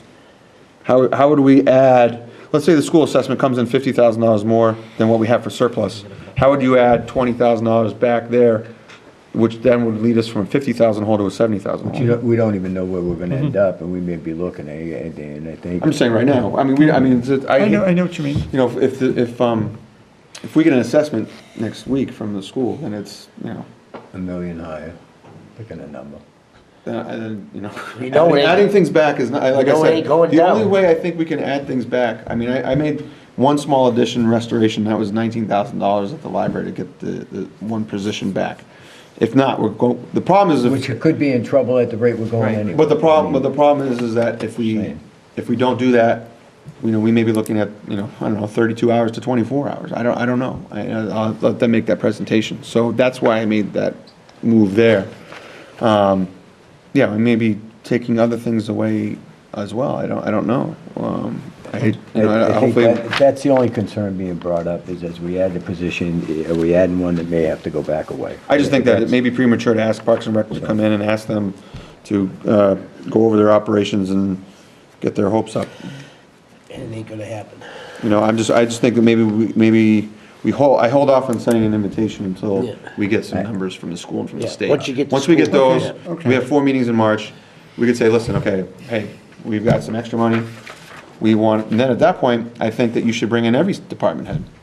Well, And I then as think part of you're a prioritization process of you saying, okay, we've got $75,000 in surplus, we have $500,000 worth of cuts from last year, we need to go through those 500,000, And look and we're gonna have every department head talk about what they lost, what the impact has been, and we'll prioritize that 500, and we're gonna fund 75 of it, and you're gonna have a vote on what that 75 is gonna be.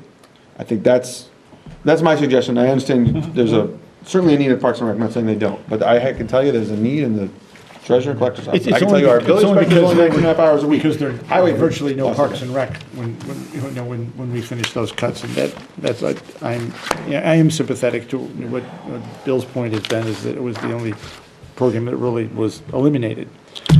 And as a town that with, and this is, you know, part of the Depot Trail grant, a town with a lot of unusual, unique assets and, you know, lakes, and to have our public area on the lake in town here closed during the summer is a real hit. I guess I've got to come up with something creative. And we appreciate it. We know. I'm just, And you're right. but you're right, it's you too could- early to bring them in, but it's something I want to work on. Not to beat a dead horse, but you could make that argument about every department that we have. Right. I mean, you're gonna have public safety, public works.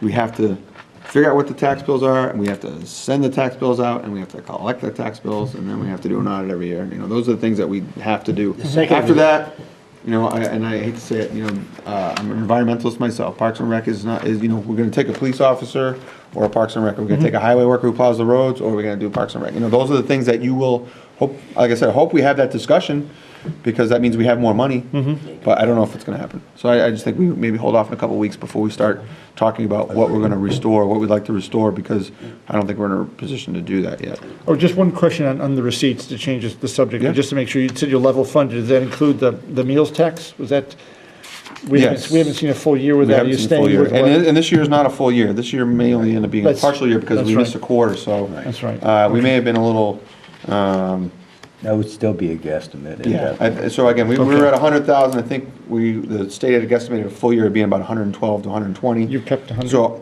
we were at 100, so I'm hoping Keeping there? somewhere there, but we Okay. may be a little bit under that, and if that's okay, but yeah, the whole year is, I basically just copy the line item, there's about 100, I don't know, 50 line items in local receipts, and they're all level funded right now until we go through a little bit longer, the next month or so. But again, you know, you're not gonna bump that up No. that much, if anything, you know, Okay. Okay. that's what I have. Plugging. Okay, so we'll talk again in 2 weeks about the budget, and hopefully we'll have some more information on March 9th. We need to take a vote to open the annual Do you town need, meeting. yes, please. So I make a motion to open the annual town meeting warrant. Do I have a second? Second. All those in favor? Aye. Aye. Aye. All right, board liaison reports. Do we have any? I just wanted to say that I have been attending meetings of the South Central Chamber of Commerce, their redevelopment, or the Economic Development Committee, but I've got a change in my schedule that I'm not gonna be able to do that on Thursday mornings. I'm still in touch with Alex, who heads the chamber, because I remain interested in their workforce programs that we tried to, get going at David Prouty last year, but it was too late in the year, so, but if those are not meetings I'm gonna be able to attend on a regular basis. But we haven't talked about assignments anyhow, that's coming up later, but. And the only thing I've got is, we've got another broken pipe issue at Maple Street School. Okay. I think what we'll need to do is we have when we sell a building, we typically put together a committee. So as you know, it's not as simple as let's put a for sale sign on it. We can't do that according to statute. So we had to create a committee, draft an RFP. We're doing that for the Selectmen block, okay? Maple Street, we could do the same thing. Selectmen block RFPs are due March 23rd, I believe. So what we could do is I could put an authorization article on the annual town meeting warrant in May to get the authorization from the voters to sell that building. Then Before it gets any worse. Then what we would do is we would create a committee, draft an RFP, put it out there. Okay. Is that something the board would like me to do? I think so. Okay. Yeah, we can move on that property. Right, so that's.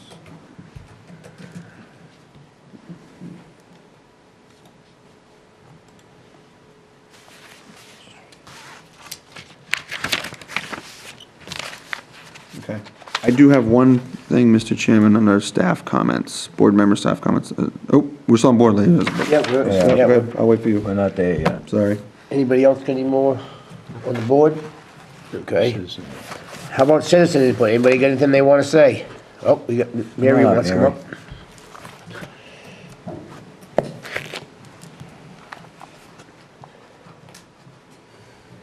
Good evening, everybody. Mary Brainey, Chair of the Finance Committee, and just in light of the conversation that's been going on, Adam did mention that something about talking to the department heads about what has changed given their financial circumstances this year, and I had already told him that and asked him to let them know that when they come to Finance Committee this year, I would like to hear from each of them exactly how their departments were affected and what the things that they could and could not do and how they adapted and what the overall implications were. So you're cordially invited to come to the Finance Committee meetings, knowing that that's how it's going to be, or you'll see them on cable access, et cetera.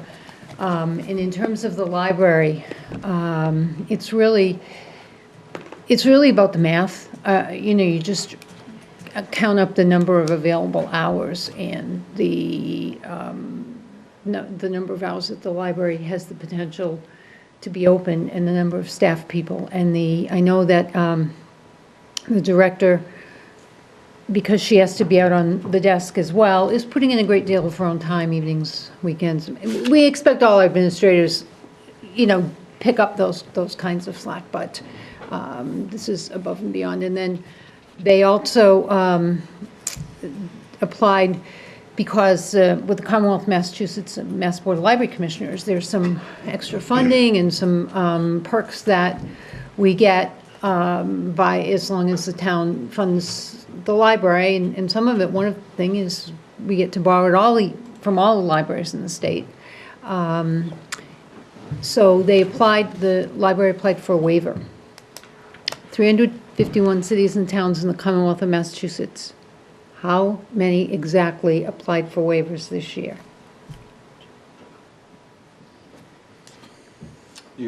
Anyone who's below, I think it's a 5% or less reduction, you don't need a waiver. 5% or over, you do need a waiver. Right. The other town that was there, Somerset, had a 6% cut. Ours was 25%. Right. And from what I understand, that was sort of broke a record. Yeah. I'm sure it was. And, but one of the things they look at is whether or not the library took a bigger hit, a larger percentage of hit than the rest of the town. So if all the town departments had taken 25%, you know, it would have put a slightly different cast on it. However, they did acknowledge, and Adam went to the meeting, I didn't, I just got the report, that it was clear that the circumstances in Spencer are quite different than anything they've ever encountered before. So I don't know if the letter came through about the waiver, whether they got it or not, whether the official letter came through or not, but Do we know how long that waiver is good for? I it's mean, is it it's 1 year? annual. It's 1 year. It's Is it annual, so you something have to do appeal it for? every year, and there, I see. you know, and you can only go to the well Go- a certain right, number that's what I of was times. wondering. So the other piece would be, you know, showing a good faith effort to try and begin to restore some of the services. And some of it, I mean, but all I can say is, based on the hours, but it's the same for everybody. Come into town hall 3 days a week, and I don't know how many other people have been inconvenienced by the fact that we don't have any evening hours at town hall as well anymore. So there are a lot of things that we have to think about. But anyway, as I said, Finance Committee, I'm going to be asking everyone, so that it's clear, I'm not asking for complaints or whining or anything like that. I just want the flat out compare last year, you know, compare FY14 to FY15, and so that we can see how things played out given the circumstances we had to deal with. Sounds like a plan, man. Alrighty. Thank Thank you. So you can just show up, Mary? Just show up. Public meeting? Front row. All right. Number 11. Board and member staff comments. Now, Adam. Yeah, the only thing I'd like to mention is the town clerk asked that I mention to everybody that nomination papers are available at the town clerk's office for multiple town positions, including selectmen and I think sewer commission and other elected positions. And also, you can get nomination papers for the regional school district committee at Spencer East Brookfield Regional School District, which I believe has 2 seats open this year. So, if any questions, please contact the town clerk. Perfect. I only have one comment. Because of the meeting you guys went to over the no parking on Church Street. Remember that conversation, Mr. Fritz? Yep. As many know, I held back on that for 2 reasons. I didn't think it was a place for a public business to come forth. I thought it was a church. I said that from the beginning. So I did meet with the people involved who had questions why there should be no parking and why the church didn't bring it up. I have met with them.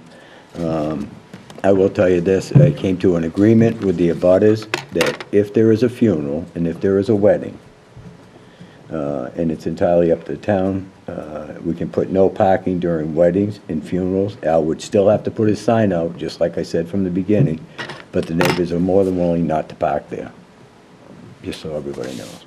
So does that require us to put a sign up or signage up that says no parking in this location for weddings and funerals? I would say yes. I mean, do we want to do funerals only? I mean, No, someone can get married on a Friday night. I mean, they get. What we'd I mean, have are they to- always on Saturday and Sunday? What we'd probably have to do Church services? The is, problem is they're not the defined times. right, Right. we'd have to Which have has some been the signs problem made. from day one with this Right. whole thing. So I just thought that if I kind of talked to the neighbors, which were more than willing to listen to what I had to say, is that in all reality, I felt that it should be up to Father Jim or maybe a representative from the church to bring this back to see if that was possible and not have to worry about throwing people saying never. So I thought it was a good option. I'm just bringing it up so that everybody knows. So do they have a system, thinking of a system for some sort of advance notice so that the hearse doesn't arrive there and find parking? Again, there is no advance notice now, other than And that's the everybody- problem. They wanted to put no parking anytime, and again, I'm gonna go back, because for me, it doesn't affect me personally, but if there is a funeral and they did the parking, and you had a sign that says no parking, funeral, wedding, or whatever, however you wanna do it, then it's still the obligation of the funeral parlor to make sure that it's known there is a funeral. Can I make a suggestion? The signage from the funeral parlor is doing the same exact thing as our town signage. And I don't have a problem So I don't with think we do anything. I That's think, fine. you know, I'm just telling you. all we would do is be putting a sign up, and then he'd be putting a sign up.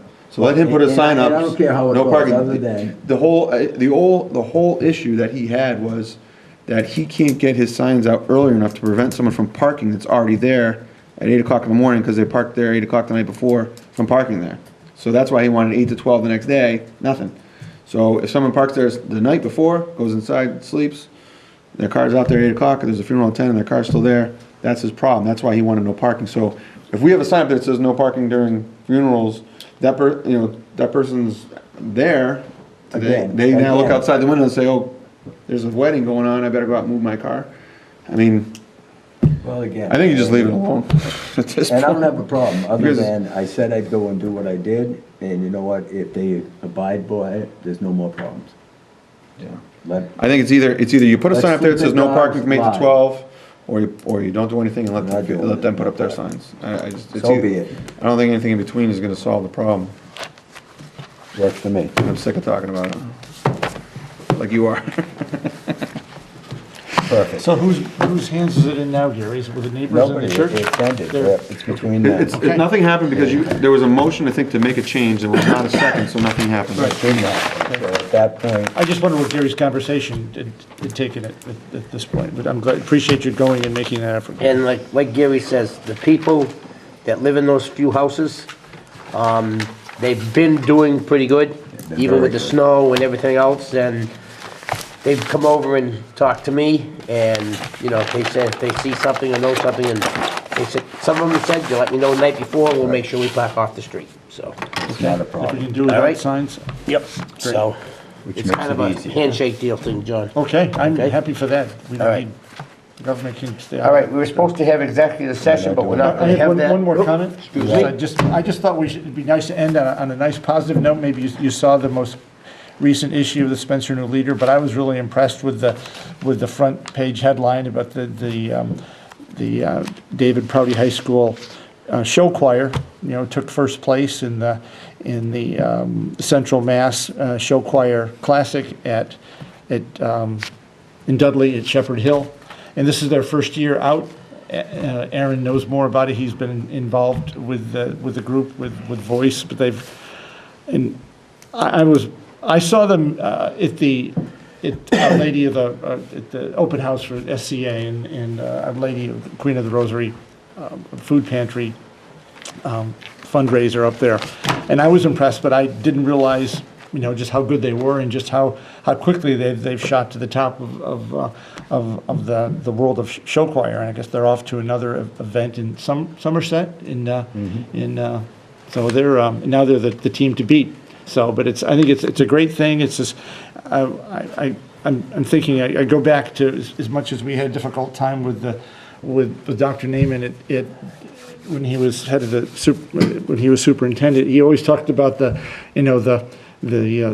culture of the school, and you know, this is the sort of thing that makes, you know, constitutes the culture, and you know, this is a kind of plus, the special activity, the special achievements, the show choir sort of things that gets us to reverse some of those trends, perhaps, and with kids choicing out of David Prouty in the district. But congratulations from the, if I can speak for the board, to the show choir, and good luck in all the future competitions and great Nice efforts job. for the coaches.